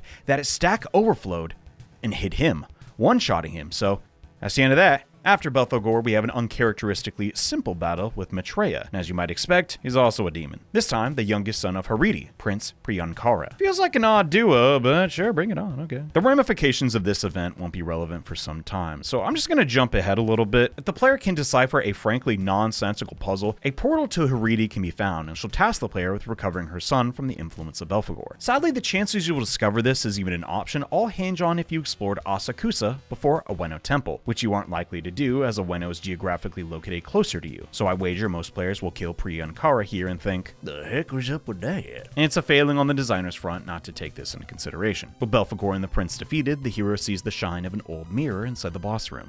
It's one of the gifts of the Amatsukami, the Yamato no Kagami. These treasures were given to the royal family of the nation, and given the Millennium Base is or was built on top of the royal palace, finding it here makes it logical, if not a bit unceremonious. On top of being a key item to progress the story, it can be used in battle to set up a reflective wall, but I opt to not use it out of fear of crashing. At the door, guess who? It's been a while, Ayato. Actually, it's been 1 hour and 3 minutes exactly. How many days has it been since I fled your side? Have you forgotten me already? You are unforgettable, just not in the way you'd like to be. You're so nice. Please take me back, please, please, please, please, please, please, please, please, please. Yeah, the game can't progress unless you say yes to this unhinged and frankly scary devil-busting lady. She tags along, kissing you on the cheek. And I'll be blunt, it's not cute. It's creepy. And if that's the intention, they did a great job. Katsuragi comes to terms with the fact that surviving out here is getting harder. He accepts someone who is visibly unstable out of necessity, like connecting with an ex-girlfriend out of desperation. Am I projecting again? Let's not unpack that. We walk outside and she gets one shot immediately. Next destination, hell! At the torii gate with the mirror in hand and a Sakaki branch that I randomly found and was clueless to the relevance of the plot, we open a portal and enter Yomi. And it's surprisingly Western. Lynchian, one could say. Ayato, Pretty lively for a corpse. come.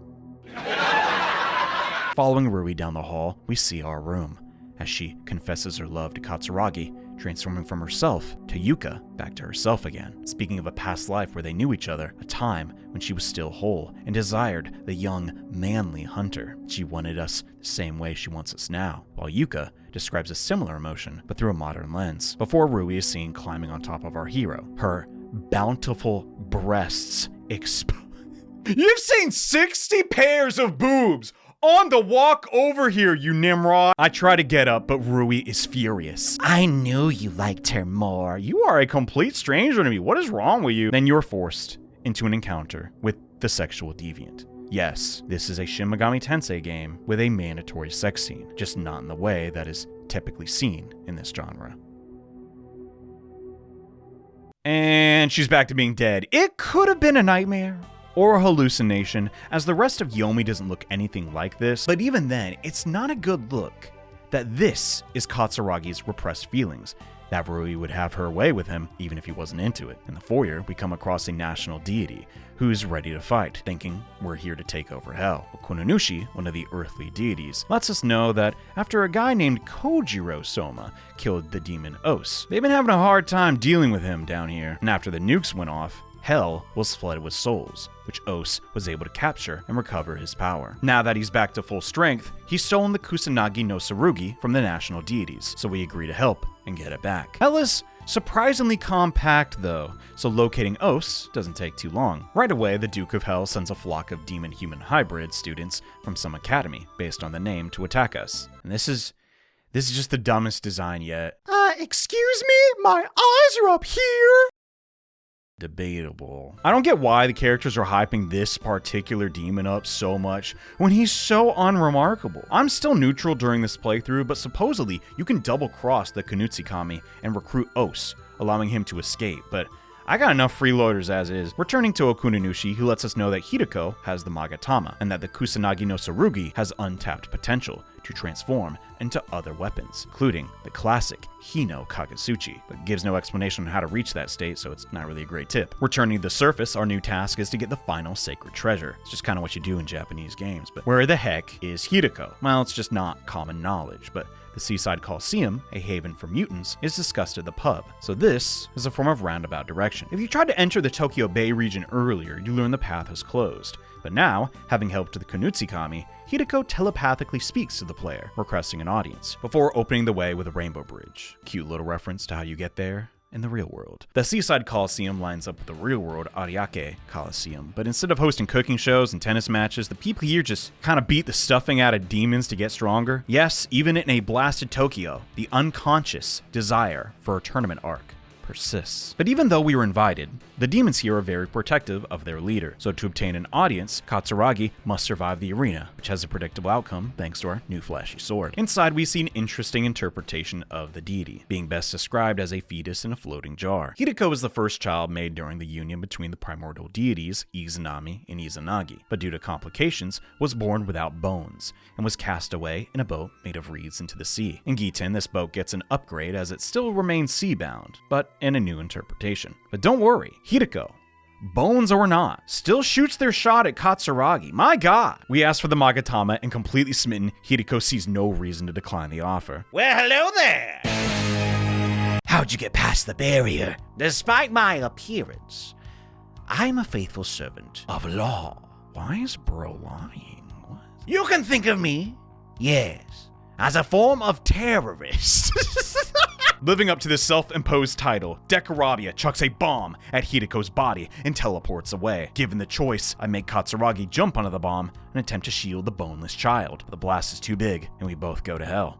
But it's fine, because we're tight with those guys downstairs, and Hideko looks okay too, having changed their form in the underworld, hinting at a return. I tracked the mascot character to Tokyo Tower, and by tracked, I mean I looked it up because this game's a mess now. At the top, we don't fight Dekarabia, but Tamutz, who says, "Nothing personal, kid." But I sliced him into ribbons by removing my shoe and cutting his cardiac artery with my toenail. That didn't happen, I'm sorry, I lied. Sometimes I just include absurdities to make sure you're paying attention. Oh, look at that, I gave him a little star in his name. Oh. Dekarabia would likely set up barriers, and you'd have to manage breaking them with grenades or weaker attacks so you don't bleed out, but I'm not doing that crap. Let's just get the leg. Togo Shrine. We enter a portal that takes us to Shinto heaven and create peace with the earth gods and the heavenly gods. You think that'd be a bigger deal, but no, nothing really comes of it. It's a bit odd. The only thing of note here that happens is Amaterasu teaching us the strongest spell in the game that can only be used a single time. The plotline, as shaky it is beginning to resemble an RPG from well over 10 years ago. The villains of our story arrive to obstruct us or deliver information narrative bits before being discarded, without any reflection from the cast. Katsuragi's a standout in the Shin Megami Tensei franchise as he's not a silent protagonist, and could, in theory, be monologuing right now. But as the game is becoming quieter and quieter, Katsuragi's moments of introspection are similarly scarce. Has the well of storytelling finally dried up? Well, not just yet, technically. The next step on Katsuragi's demon-killing rampage leads him into a haunted amusement park, Hanayashiki in Asukasa, where wave after wave of yokai plead with Tokyo's savior to turn around. And in a similar fashion to the aquarium, we are directly rewarded for crushing these monsters. There may be some dialogue in the game stating people are going missing here to paint this event in a neutral light, but I couldn't find that justification, so it's pretty grim. The rampage only halts when Katsuragi finds the demon in the innermost chamber is not a Bael worshipper, but instead a small child, Sashiki Watashi, a spirit who grants good fortune if she resides in someone's home, like a poltergeist that caps out your luck stat. But due to this boon, she's been hunted and held captive, currently finding refuge here with other members of her tribe. After her brief introduction, she senses a terrible darkness within our hero, and we enter Katsuragi's mindscape to see his life story. Moments from his traumatic childhood, his father, he even now doesn't know if he could live up to the expectations of, his friends who entered and exited his life, the victims of his adventure he has unresolved feelings about, and the two women who are his main focus. Is he hunting down Yuka's killer out of duty because it's the right thing to do? Or is it personal gain to restore something that was taken from him? A person who belongs only to Katsuragi. He even sees things inside his heart that he really shouldn't know, but somehow does. And it's just an earnest attempt to be a little artsy and to get the player to reanalyze the protagonist before the game wraps up. Maybe even reflect on your own life a little. What is driving you? But while it asks the player to think, it's not offering up any more than a reminder and a surface level look without any depth. We've seen these cutscenes before, but now that Katsuragi's march through Tokyo is coming to its conclusion, hearing how his perspective has shifted would add a lot. But I can see why they preferred to mainly have his internal monologue be at the beginning, as this is where every player will begin, and naturally over the course of the story, in an idealized version of Giten, each player's decisions would impact Katsuragi's worldview. Instead of showing Yuka's affection at their reunion, if the player found Rui more appealing, additional lines would have to be written to accommodate this for each alignment or decision, which just isn't realistic at the game's current scope, seeing as this is one of the longest games for the PC-98. I know it's a trope of the genre that the RPG hero should remain aloof and idealized, this force of nature that survives the apocalypse, but in Giten, that illusion wasn't there. Initially, they hooked us with a promise that we see a new spin on the protagonist, only to just barely follow up on that guarantee with just more missed opportunities, as other moments were given priority to meet consumer expectations. Get your bountiful breasts out of my face, I'm ruminating! It's fine. I'm only a little mad about all the lost potential. A vision of Yuka is shown last to tell us to assemble the 5 Fudo statues, and the little yokai vague posts about where to go next, and hands Katsuragi a pentagram. I'm not gonna tell you what to do. That's a shame, because I really would not mind that. The 5 Fudo can almost be completed, as there are 5 statues all across Tokyo in a pentagram formation. But you can't access the last as it's outside the game's map. Giten's been a little cryptic at times, but getting the 5th Fudo is going to need some moon logic. And not in the adventure game sense of an item combination, that only makes sense if you're from outer space, but as in, can't figure out where to go. Full moon time, baby! Place the pentagram behind Kishimojin Temple to enter Haridi's domain, who's devastated you killed her son. Upon death, she drops a Vajra, which you must take to Tokyo Tower, but on a full moon, or doesn't count, to then be whisked away to Bardo, the intermediate state between heaven and earth. I like to call it the cheese dimension because, man, this place is really, really yellow, and that's almost all I have to say about it. At the center of this plane is a monk named Jukai, who is fighting off demons. We try to help before getting cut off by Bael. Hadad! Generic bad guy lines. I never thought you'd make it this here. Ha ha ha ha. Let's get this over with. Oh.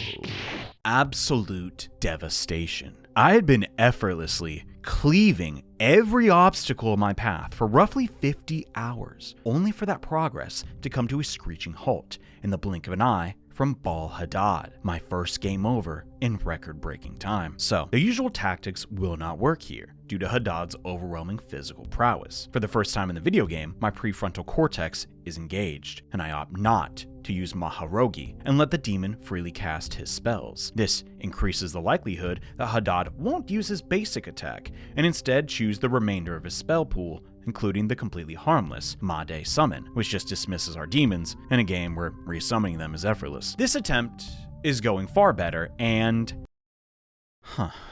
no matter what I do, the result is the same. On top of managing Bael's colossal damage output, I have to contend with a fatal gameplay error that is seemingly unavoidable. Bael Hadad is my first true wall, but there is a solution. In theory, if I could transfer my saves to a Japanese copy of Giten Megami Tensei, this would reduce the chance of crashing. So, after asking around, some kind individuals on Discord walked me through the process, and I took the opportunity to fuse a demon. Wow! He's mediocre, but I'll take it. I waddle my way back up to Buddhist purgatory, but now I cannot read what each item in my inventory is, so I lose again, albeit in a new, unique, scuffed fashion. The only feasible way to progress outside of memorizing what each of my 10 plus healing items are named in a different language as I stare at the characters on the monitor is to acquire a deadly weapon, the Fertility Sword. It can only be obtained in this dungeon by gathering a cursed sword and purifying it in one of the many fountains here. Sword evolution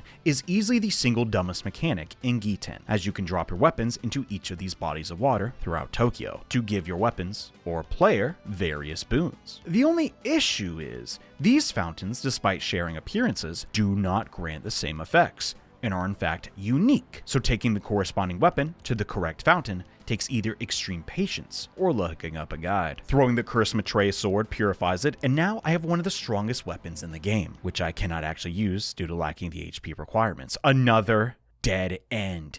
Or so I thought. Turns out, this specific weapon can be used in battle and has one of the strongest effects in RPGs, an unlimited free use reviving spell. With each robotic dog you kill, 2 more will take its place. More than you bargained for, eh, Bael Hadad? Ah! No! That's impossible! By only memorizing the Fertility Sword's name, I can just revive all my allies faster than the boss can kill them, and eventually, Bael goes down with the help of many resurrected canines. The monk we were attempting to rescue says some stuff in Japanese I couldn't care less about, and I leave the dungeon. A small problem. Now I can't progress the plot. What happened?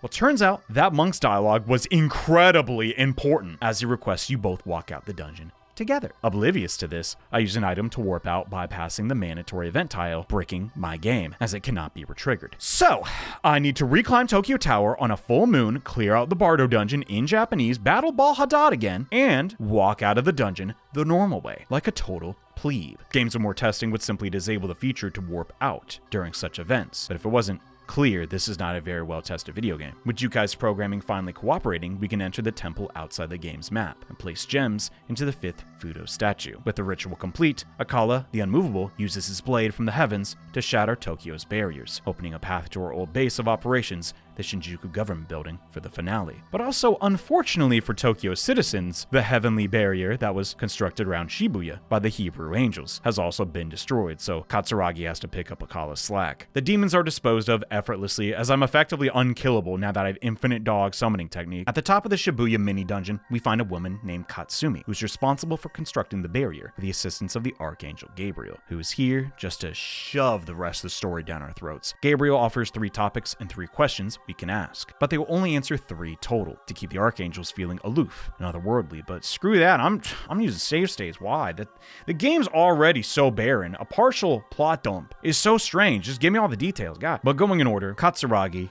is not the chosen one. He's not the Messiah of Tokyo. Instead, Giten Megami Tensei, and easily the most interesting twist of the game, gives our hero the title of precursor to the Messiah. This anime boy is John the Baptist, which if you have any time invested in theology will be both hilarious, and at the same time the themes of Giten will finally begin to click into place. As this game takes place in a time skip period, the primary hero of the first, Shin Megami Tensei, our true messiah, as far as the game is concerned, is still in the Diamond Realm, being blinded by all the blue light as he figures out how the heck to get out of there. Whilst Katsuragi is the precursor or secular messiah that the Essenes believed in. If you'd never heard of them, the Essenes were a sect of Jews who fled the city Jerusalem believing to be corrupt and went on to establish a community in the desert of Qumran. They're like the Amish, but Jewish, okay? This community held many interpretations of the Hebrew Bible that differed from the other sects of the era. One of these beliefs of the Essenes are what give Giten its distinct worldview. The most important belief being that there are in fact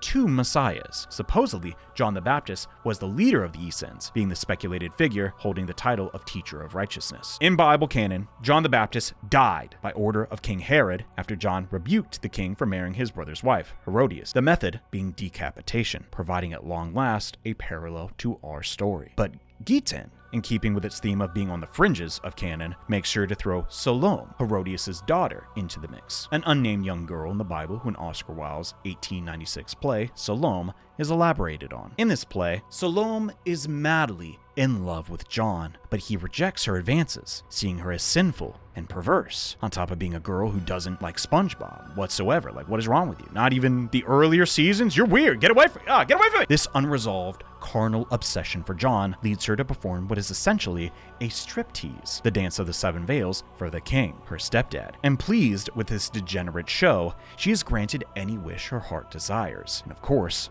she chooses John's head. But if being the reincarnation of John the Baptist wasn't enough, Katsuragi is also the reincarnation of the consort of Ishtar, a hunter named Hupasias, who slew a mighty dragon, Iluyanka, only to be later killed by his lover's hands, as Ishtar's bloodlust had no end. Was it decapitation, maybe? Oh yeah, he's also Susanoo, who defeated the serpent Orochi for the goddess Kushinada Hime. But this time, Susanoo's head remained attached. What happened there? Gabriel elaborates when asking about Yuka, who's the reincarnation of Ishtar, but we knew that. Gabriel continues and talks about Yahweh's confrontation with Ishtar, because they were literally there, and how after Ishtar's defeat, to prevent her from returning, God severed her soul into a myriad of fragments. The most devout will go on to be reborn as the Holy Mother Mary, the most despicable, forming a new entity entirely. Astarte. With this fraction of her soul missing, the cycle had been broken, explaining why Susanoo and Kushinada got along so great, presumably being that instead of meeting a Salome, this incarnation of Katsuragi met a Mary archetype. Does that at all make sense? Well, it's about to get you more confusing, so buckle up. Then you add Bael into the mix, who Katsuragi's also a piece of, And similar to Ishtar, Baal was no-diffed by God and split into a million pieces. Tammuz, Belphegor, Belberith, and even Adonis, all being fragments of this idea of the storm god. And now that they've been crushed, these fragments have been assimilated back into Baal and Shinjuku. Dang, that's a good idea for a video game. They should reuse that or something. This through line of reincarnation and exploring the similarities of the Chaos Comp through various world religions and the Solom Ishtar parallels are incredible. While absolutely a very heavy bending of history, I gotta say, it was absolutely worth fighting through the game's frequent crashes to reach this revelation. My only critique is the idea that Katsuragi's Baal, Susanoo, Hupasias, and John the Baptist, that's just way too much, man. It makes him feel like the biggest Gary Stew in the universe, but you could argue at least that the John the Baptist role is just the messiahs here giving Katsuragi the title. But Gabriel warns Katsuragi that while the reunion of Yuka is possible, the nature of that destructive facet of Ishtar's personality still looms. I mean, come on, I'm missing only 4 pieces. I gotta complete the whole set or I'll go crazy. We've been almost everywhere in Tokyo, except for one place, the Yasu Underground, which is housing many small children, the demon Marduk being their protector. It's too bad he's gotta die. Nah, I'm messing around. He's a nice guy despite his sprite showing him with an arrow aimed right at us. For the first time ever, we meet a demon in Tokyo who's miraculously lucid. Seems to know our hero personally. As he laments, he couldn't do more for us back at the shelter. We put it together that Nishino has been reborn as the supreme Babylonian god Marduk. Nishino did die that day in Hatsudai, but in Yomi met his other self, Marduk, who sent him back to Earth, only for Nishino to die again. I assume after that he said, "Dude, you're really bad at this. We gotta fuse or something, man." And here he is now, teaching the orphans of Tokyo how to farm. And it's wholesome and short-lived. Yamase, he's back! Remember him? I barely do. He arrives crossing the demon barrier to deliver a present, Lamashtu. Marduk fires an arrow, finally killing Yamase, but the damage is done as Bael's general is inside the shelter and must be taken out. The first half of this fight, you get Marduk on your team, and he absolutely rips since he's wielding the fertility sword, practically shoving the fact I can't wield it in my face. But the fight is short-lived as the demoness traps the supreme ultimate world-bending god into a rock, seemingly forever, as Katsuragi and co. are tasked with cleanup. Eventually, Yuka's torso is collected, and the leader of the bunker, a child named Eita, spitting image of Nishino's son, comes to say they'll hold down the fort till Marduk gets back. Can you rescue him from the tablet? No, not at all. I was probably planning for a sequel that just never came out. Leaving this zone, we're just thrusted in the next by members of the Venus cult. Lady Shizuna wants to have a word with us, and seeing as they have a habit of not taking no for an answer, we cooperate. And it was a trap. Those soldiers who pummeled us softly for 37 uninterrupted minutes were actually sent by the cultists, but Shizuna's son intervened, thwarting her sloth-like assassination attempt, before sicking Ashura on us. The implication here being that Ashura was backing the Venus cult all along, and supplying the members with morning after pills, I don't know. But if Ishtar was revived, the goddess would kill her son, just like the legends of old. So her maternal love superseded her duty as a priestess, and made an attempt to keep Ishtar's resurrection delayed. But really, it was all a farce, as Kazusa spills the beans that, I'm not actually the reincarnation, guys, of Messiah, sorry. Which you already knew from Gabriel, so I think I screwed up the order here, I don't know. He does have some connection to Ishtar, but it was all a big misunderstanding. But now this family is free of the cult's influences. It's snappy, but not all that satisfying, as by this point, I just completely forgot these were characters in the story. And the Venus ladies aren't even flirty anymore, seeing as we just upheaved their entire religion in half an hour. But it's kind of funny, everyone in Tokyo wants a piece of this guy, but no. This time we crossed a line. We loved those billy goats. You get out of here. 2 more parts to go, the heart and the head, which we saw Murmur take as a trophy, so we get prepared and enter the government building, guns blazing, seeing all the warped corpses of Pentagram soldiers who got caught in the crossfire of Baal's campaign for revival. Unbeknownst to us, we've accidentally helped a lot, as it's one of those instances where the big bad can't lose. If we do nothing, Bael sacrifices people and revives, but if we kill his generals, he revives just a little slower. The team takes a teleport to the flying castle in the sky, and Rui takes the lead as she knows a shortcut, giving suspiciously accurate descriptions of the floor layout. Wasn't this place just built recently? How could she possibly know this crap unless... Well, with her instructions, we're able to reach the throne room and find our lover's head, still free bleeding on the castle floor. As we turn to leave though, it's him. The head, a trap laid by Dentalian, who failed to think about what we'd do once we were trapped. So back at the apartment, we put Yuka back together. As she wakes up, we see her smile again, confirming she retained her memories before passing out again. Satisfied with the results, Rui smiles one last time before leaving, stating she'll see us back at Bael's castle. The return trip is a bit of a hassle as Yuka, lacking her heart, takes tick damage with every step. That and the shortcuts Rui told us about no longer work, so we need to go the long way to get back to the summit. Usually ATLUS's final dungeons overstay their welcome, but Bael's castle is very forgiving. Maybe even too easy. What does it say when I had a harder time navigating the Shinjuku government building, but not the storm god's lair? Here, Adonis meets his end at long last, and we square up against our doppelganger in record-breaking time. We even get Cerberus, checking all the Mega 10 staples, except we don't have the Hino Kagetsuchi. I actually did the lengthy sword fusion side quest to make the thing, but like the fertility sword, I lack the vitality to wield it. So anticlimactic it hurts, but what can you do? On floor 6, Rui appears and transforms into the final demon that devoured Yuka's heart in Hatsudai. Ishtar and Astarte cannot coexist,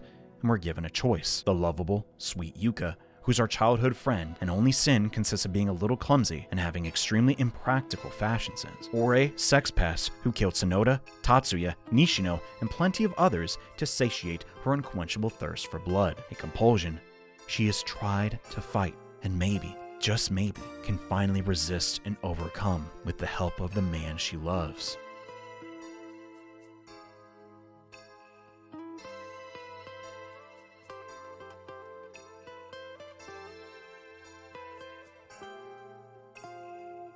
Are you dumb as rocks? Get lost! Even if you select to side with Astarte, without enough points toward her secondary Rui value, she won't believe you, and you get a trash ending where she portrays you for Bael, which sucks. Or alternatively, if you sucked up to Rui enough, you can refuse to resurrect Ishtar and side with Astarte for the final battle, and you two become an item. But it's really hard to get the Rui ending, as you just have to instinctually know to be uncharacteristically mean to Yuka for the entirety of your playthrough, as it isn't tied to your alignment at all, so virtually nobody goes down her route. Defeated, the demon forcibly rips her own heart out, and at long last, Ishtar is made whole. And her stats are crazy good, but she's also naked. So here, honey, take the best gun and some pants, and let's go save Tokyo. You get a chance to see her full power in a tussle with Murmur, and why am I not surprised? All that buildup, and she's as resilient as the robotic dog. At long last, Ishtar and Bael meet each other, and he arrogantly asks for her to return to his side and kill Katsuragi. But Ishtar is her own woman and can make her own decisions. And in this incarnation, she chooses to be with us, who incidentally is also Bael's son. Wait, does that make the final boss of the game a cuckold? This family dynamic is so convoluted, I'm just gonna ignore these implications. The final battle takes 36 minutes because I refuse to grind. Bael hits very hard, but will occasionally waste his turns stealing our MP, but I'm not using that as items are more effective for healing, so it just becomes this slowly tedious slap off. I used the ultimate most powerful spell in the game against him that we got from Amaterasu, and that crap did 60 out of 8,000 HP. So yeah, it's rough. But in the end, Bael loses the war of attrition, and you're given some choices before proceeding to the ending. If you agree to become the new Demon Lord or plunge Bael's sword into his chest, either option results in the bad ending, where Bael takes over your mind, and you spend your days surrounded by the other Bael fragments. Yeah, you're surrounded by balls. It's not ideal. The rest of the endings are alignment-based, and your percentage of siding with Rui or Yuka. I get the most common ending, where Ishtar holds Katsuragi, who's bleeding out from our half-an-hour battle, our lover, enveloping us in light as the hero finally fades away, awaiting his reincarnation. Another ending has Katsuragi holding Rui in his arms on top of a pile of corpses, as he sees Ishtar fading up to the moon. One last butt shot to close the game out. Yeah, lots of mooning going on here. Other endings show Katsuragi alone on the corpse pile as either the new ruler of Tokyo or the next champion of the angels, or becoming an angel, a Magen, or a Kishin. And god dang, these are insanely ugly. I mean, I don't even know if this art is finished. It is that bad. Supposedly you can't even get some of these endings, as some of them are bugged. After seeing the alternatives, I can't lie, I'm pretty happy with my ending. But there are even more endings in the game that are on the disc, yet nobody has been able to trigger, where Katsuragi has bat wings, and another where it says he just left for a new journey. But despite its dated graphics and off-putting themes, Giten Megami Tensei found more than a modest success on the PC-98 system, thanks to the grassroots but dedicated fanbase that Megami Tensei had accrued over the years. Oh, my bad. It was a commercial failure that nobody bought. Final Fantasy VII was already out. Nobody was playing this crap. At this point, Giten did not stand a chance. But Suzuki wasn't done yet. An enhanced Windows port was made that included some quality of life changes, bug fixes, and adjusted graphics. But somehow this resulted in compressed sprites and genuinely hideous maze graphics. Not to mention, airbrushed CGs that are genuinely hard to look at. It is cheeks. The whole game looks like cheeks, but to this day, it has a dedicated fan base in Japan. So much so, a team tried to remake the game from the ground up. That fell through. There's a real love and attachment to this thing, and I earnestly don't think this can be completely attributed to its adult content. There is substance here. Katsuragi's unyielding pursuit to save Yuka, mirroring the countless stories of love defying all odds. It's classic for a reason. It's something anyone can relate to, as finding companionship is hardwired into our DNA. Shin Megami Tensei isn't the most romantic series, but something that puts emphasis placed on two lovers reincarnating again and again was the plot of Digital Devil Story. After finishing Giten, I think it's something I wouldn't mind seeing again in a future game. One could argue this isn't the appeal of SMT, but I don't really see why it can't be. The latest Shin Megami Tensei 5, Vengeance, even had their own Yuka and Rui situation. Maybe they should lean into that more. Mechanically, customizing your demons with gear and gems was novel, but I get why ATLUS probably won't ever bring this back. As while it's fun to have more customization options, SMT's fusion mechanic is already too intimidating to new fans. Infusing passives into your demons fulfills largely the same purpose. If we're talking cons, almost every demon character is the exact same guy. They're in a room, you kill them, they curse you, and I know most of the characterization is supposed to be from their lore, but I'm talking functions here. They're all just evil, brutal monsters. There could have been even a little nuance. We got evil pervert, evil pervert, evil pervert, terrorist, dog mom. That's it. Even in SMT1, you had Yama acting as a judge, mirroring his role in the mythology, or King Frost, who was just, he was just a nuisance. But with the selection we have here, it's all a bit repetitive. I can't scream its praises from the rooftops as its flaws are so obviously frequent. Yet the fettered creativity it displays just keeps me wanting to trudge on and see how it all plays out. Too much time is given to unnecessary characters, and I just wish the game was smaller in scope. And characters like Rei, Alice, Kazumi, and a lot of others had their arcs truncated, so the more interesting elements, like the peaks in the narrative with Yuka and Katsuragi, could be more fleshed out. While researching games for this video, I played some of Suzuki's dad's games, namely Monster Maker for PC98, and it opened my eyes just how bad Giten could have been. This thing bugs out constantly, plays like crap, and ends with a to be continued right in the middle of the game. It's never a polite comparison to say, hey man, you suck. At least you don't suck that bad. But yeah, it's not a complete disaster, and had love and care put into it, just not in the areas that I personally play games for. That stupid invisible hand of the market dictated the sex scenes be put into the game. So this is what we're left with, and it's a bummer. This will likely remain its reputation for all of Suzuki's effort to elaborate on his personal fascination with the second messiah of the Essenes, just for all his effort to be labeled as the weird SMT game with more nudity than normal. And after a while, I started to pity the guy, like dang, making a game has a lot of risk behind it, and he failed to match his father's success even remotely. I was hard on the guy's directing abilities, but I had a lot of fun with this one. And maybe I judged him a little harshly. Maybe Katsuragi's story isn't too different from his own. A man with a complicated relationship with his father, who had a lover that went on a different path in life as he struggled to resist temptation and grow as a person, metaphorically reincarnating into a man mature enough to rejoin that initial lover, despite all the elements in place that try to keep them separated. I held this benefit of the doubt until I read his other works, only to find out that Suzuki is just the king of all gooners. Giten Megami Tensei occasionally touches on characters from Shin Megami Tensei's first ever manga adaptation, Shin Megami Tensei Tokyo Revelation, which is where some of the side characters from Giten get their debut. This was a collaborative effort between Suzuki and Chiaki Ogishima, a self-described Megaten maniac, who has a few connections to ATLUS, being the illustrator for Another Bible, and even made the comic panels I looked at in my Persona video. Look, there she is! It must have been a dream come true to work on a franchise she had so much love for in an official capacity. It's just a shame that it didn't really work out. It is so bad, so trashy, and confusing that I need to tell someone about this or I'll go crazy. Every symptom of bad design found within Giten rears its ugly head in Tokyo Revelation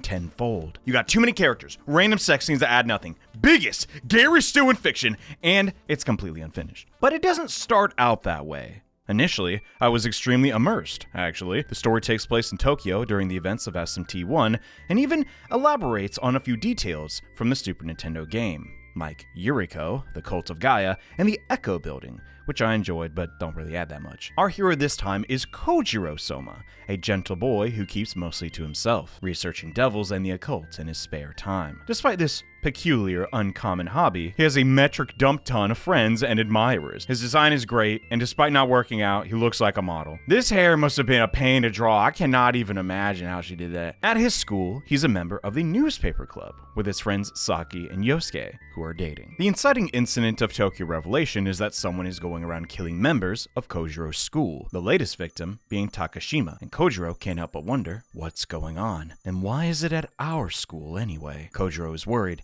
but doesn't actually act until a wisp of the victim appears and encourages him to investigate. From then on, the newspaper club members start conducting interviews. Odd things start to happen in the city, and Saki may be the next victim as she comes under demonic attack. And it's inherently sexual and really gross. Hey there, kitten. I'm gonna get you. Meow. An underclassmate, Kyoko, lets Kojiro know what's going on, and it's heavily implied that she's half demon. Lilum, if I had to guess, as he starts gearing up to protect his friend group. After some sleuthing, the kids figure out that all the victims had something to do with the computer club, run by Mr. Nita, who is also a demon, shocker, and a kid named Kobayashi, who, I'll be blunt, I do not understand how he relates to anything in this story, but is somehow our main antagonist. The two are working together to gather magnetite to summon Os to Tokyo and need Saki to finish the ritual, as she has an unusually high reserve of magnetite, because she's a goddess reincarnated. You gotta have that, at least. Yeah. Makes sense. Simple, digestible, and dare I say, an engaging thriller. That's not bad at all at this point. Kojiro wants to protect his friends, but feels conflicted. If he continues working to uncover this conspiracy, they might target his family, but with each clue he acquires, it becomes clearer that the killer is supernatural in nature. He can't help but get involved when all these demonic figures keep interfering with his day-to-day life. Fine, I guess I'll solve the mystery. God. Except the newspaper club doesn't really even solve anything with proof. They just point out the obvious that, hey, isn't it a little odd how Kobayashi has a horde of possessed people following him around? That computer club's a little sketchy. And this is the exact moment, the beginning of Volume 2, that we lose any semblance of a coherent story. Immediately, Kobayashi just flips a switch, mask off, murder Kojiro and his friends. It's full-on war. Saki dies tonight as the entire school tries to capture her. New demons get summoned. Kojiro's brother gets kidnapped by a cat girl. The local ninja clan tries to protect Saki, as she's Konohana Saki reborn and they care about her for some reason. Kojiro's Masakato, Kojiro's dog is Cerberus, random schoolgirl. No, that's a harpy with the worst boob job on the planet. Turns out every kid at this goddamn school is some magical deity, demon, angel, or a yokai. Except Yosuke, Saki's boyfriend, is just completely helpless as all this supernatural crap is going on. He feels frustrated that he can't protect the girl of his dreams due to matters outside of his control. He's an ample fellow, a bit of a jock, really, and he's just completely power crept by all this demonic crap. Something like that's gonna really mess with your ego and install some fear into you. It's not something I was even expecting, a tangible theme. Yeah, he joins the cult of Gaia and gets superpowers. Come on, dude. What role does he fill now? He joins the other 19 augmented humans in the story. There are so many characters. This ninja girl, all these demons, newspaper club members, cult of Gaia. Did I mention the dog? Cobalt. And all of them are relevant at the exact same time. And they add more. There's this nerdy girl wearing a sadomasochist setup. Is she possessed, or was that just in her all along? I don't know. There's these two lesbians whose sapphic superpowers stop the heroes from finishing off Kobayashi. What are their names? They don't have any. The government starts sending in the devil busters to stop the fighting. Kazuma Kaneko! What are you doing here? Possibly the worst time for a celebrity cameo ever. And the most egregious waste of panels is none other than Yuko Shina, whose entire role in this story is to be objectified and molested. Around this point, I had to stop reading and double check if I had the right manga, and this wasn't a high production pornographic parody I ordered by mistake. Yuko, who has a perplexing amount of panels dedicated to her during Kobayashi's mass, where he turns the student body into demons to hasten the arrival of Os. Yuko is next to be killed, and one of her classmates, after having a flashback to that one time where his friend was snapping photos of her without her knowledge in the swim club. See, we came full circle. Yuko is excited by this prospect and requests a photo, which even the most destitute gooner has to admit, okay, that's a bit of a logic leap. Anyway, the nerdy boy, after remembering this, gains the courage to stop the murder of the most attractive girl at school. Well, because she's the most attractive girl at school. There's not even a moral there, is it? Let alone a good one. At a certain point, you become fatigued as nearly every single girl in this rag gets taken advantage of. A berserk, this is not. And it seems that too often, Suzuki's only trick up his sleeve to make us care about a character is to show an attractive woman getting hurt. The magazine this comic was published in wasn't even necessarily targeted only to adults either, just ASCII commissioning comic artists to advertise their upcoming titles. Tokyo Revelations' extreme violence and nudity just sticks out like a sore thumb, as Monster Maker Saga sits on the next page, you know? So how does it end? After a lot of blood, sweat, and cum, Kojiro is summoned to the school by Kyoko and awakens to his latent power as Taira no Masakado. Why is Kobayashi doing all this? Why submit to Ose anyways? Well, he's a feminine-looking gay man, and you only find out this reasoning in an intermediate comedy panel inside this manga. Persecuted all his life, he plans to end all humanity as a great flood is coming anyways. So what does any of this really matter? Oh yeah, and he's a fallen angel reincarnated or something. Then he dies. Ose is revived. Yosuke tries to fight him, then he dies. Kojiro finishes him off with a Zenkai boost, with all the help of his small army of tertiary characters. Part 1.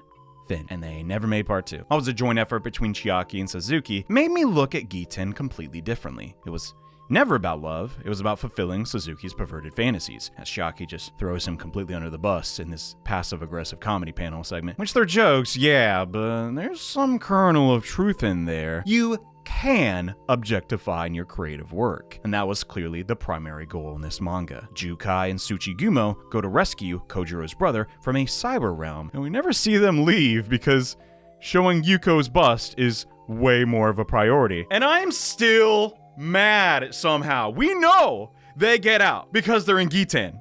But come on! I get the vibe Chiaki's a little self-aware at her shortcomings, and even went on to stop drawing boobs so weird, so you know.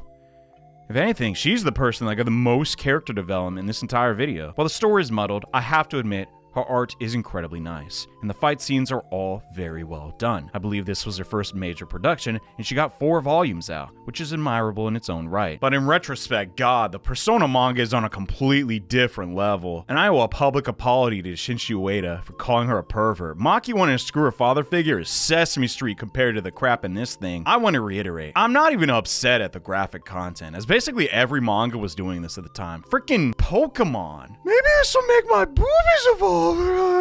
Ash was sucking on Jesse's boobs. What the frick was going on in the 90s? This sex appeal is all Tokyo Revelations has going for it, and is actively detracting from the more interesting points. After finishing this thing, I started to think, man, maybe I'm the problem. Am I some low, Tess, lustless freak or something? So I replayed Catherine and I cried.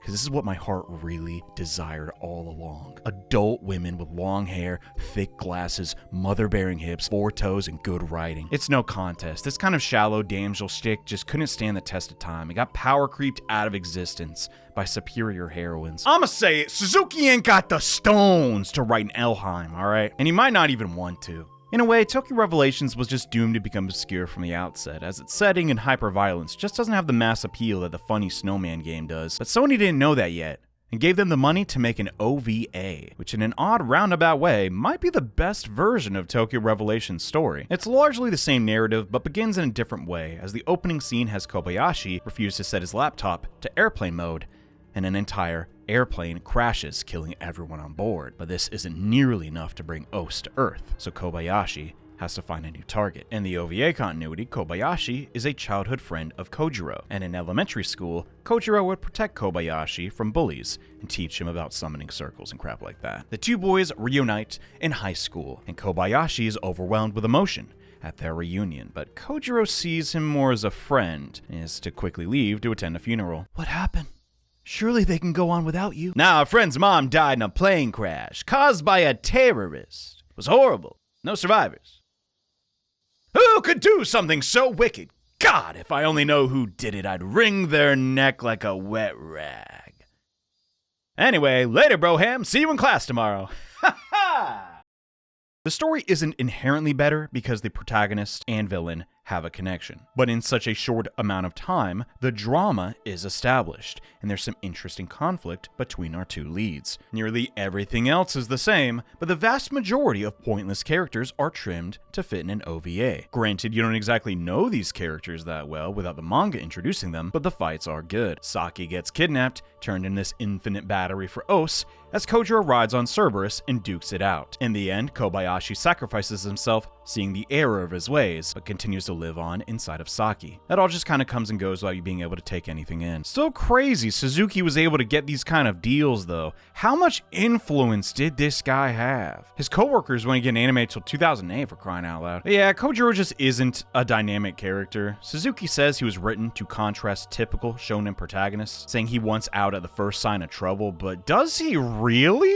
His only flaw is that he cannot use computers, dude. I don't see it. You're telling me this isn't the typical shonen hero? They clearly wanted to have their own take on Nakajima with the special sword and riding Cerberus into battle, but Nakajima starts his story as a victim turned villain, then becomes a hero. Meanwhile, Kojiro's arc is a straight line, as in he doesn't have one. God, I hate his guts. I'm sick of talking about his pervert's lost potential. But believe it or not, he's still making stuff. He was credited for writing Monarch, which is the most pretentious RPG I've ever played. He wrote the scenario for Varlet from the creators of Monarch, and is just Persona if everyone's diet consisted only of glue, and is also the worst RPG ever made. He also made his own indie game, The 13th Month, which is a visual novel where the key narrative theme is non-consensual sex, and is the worst written game I've ever played. So you could say it's been a little rough, but the real reason ATLUS refuses to acknowledge Giten Megami Tensei, despite a single entry inside of Mega 10 Maniacs, is because, and this is the single dumbest thing I learned while making this video, Kazunari Suzuki didn't read a contract and accidentally sold his intellectual property to ASCII. The guy in Archbishop Damien has no time to read petty human contracts. After being accused of copyright infringement by Chiaki for continuing to use her characters that she co-owns, he spilled the beans on Twitter that he got duped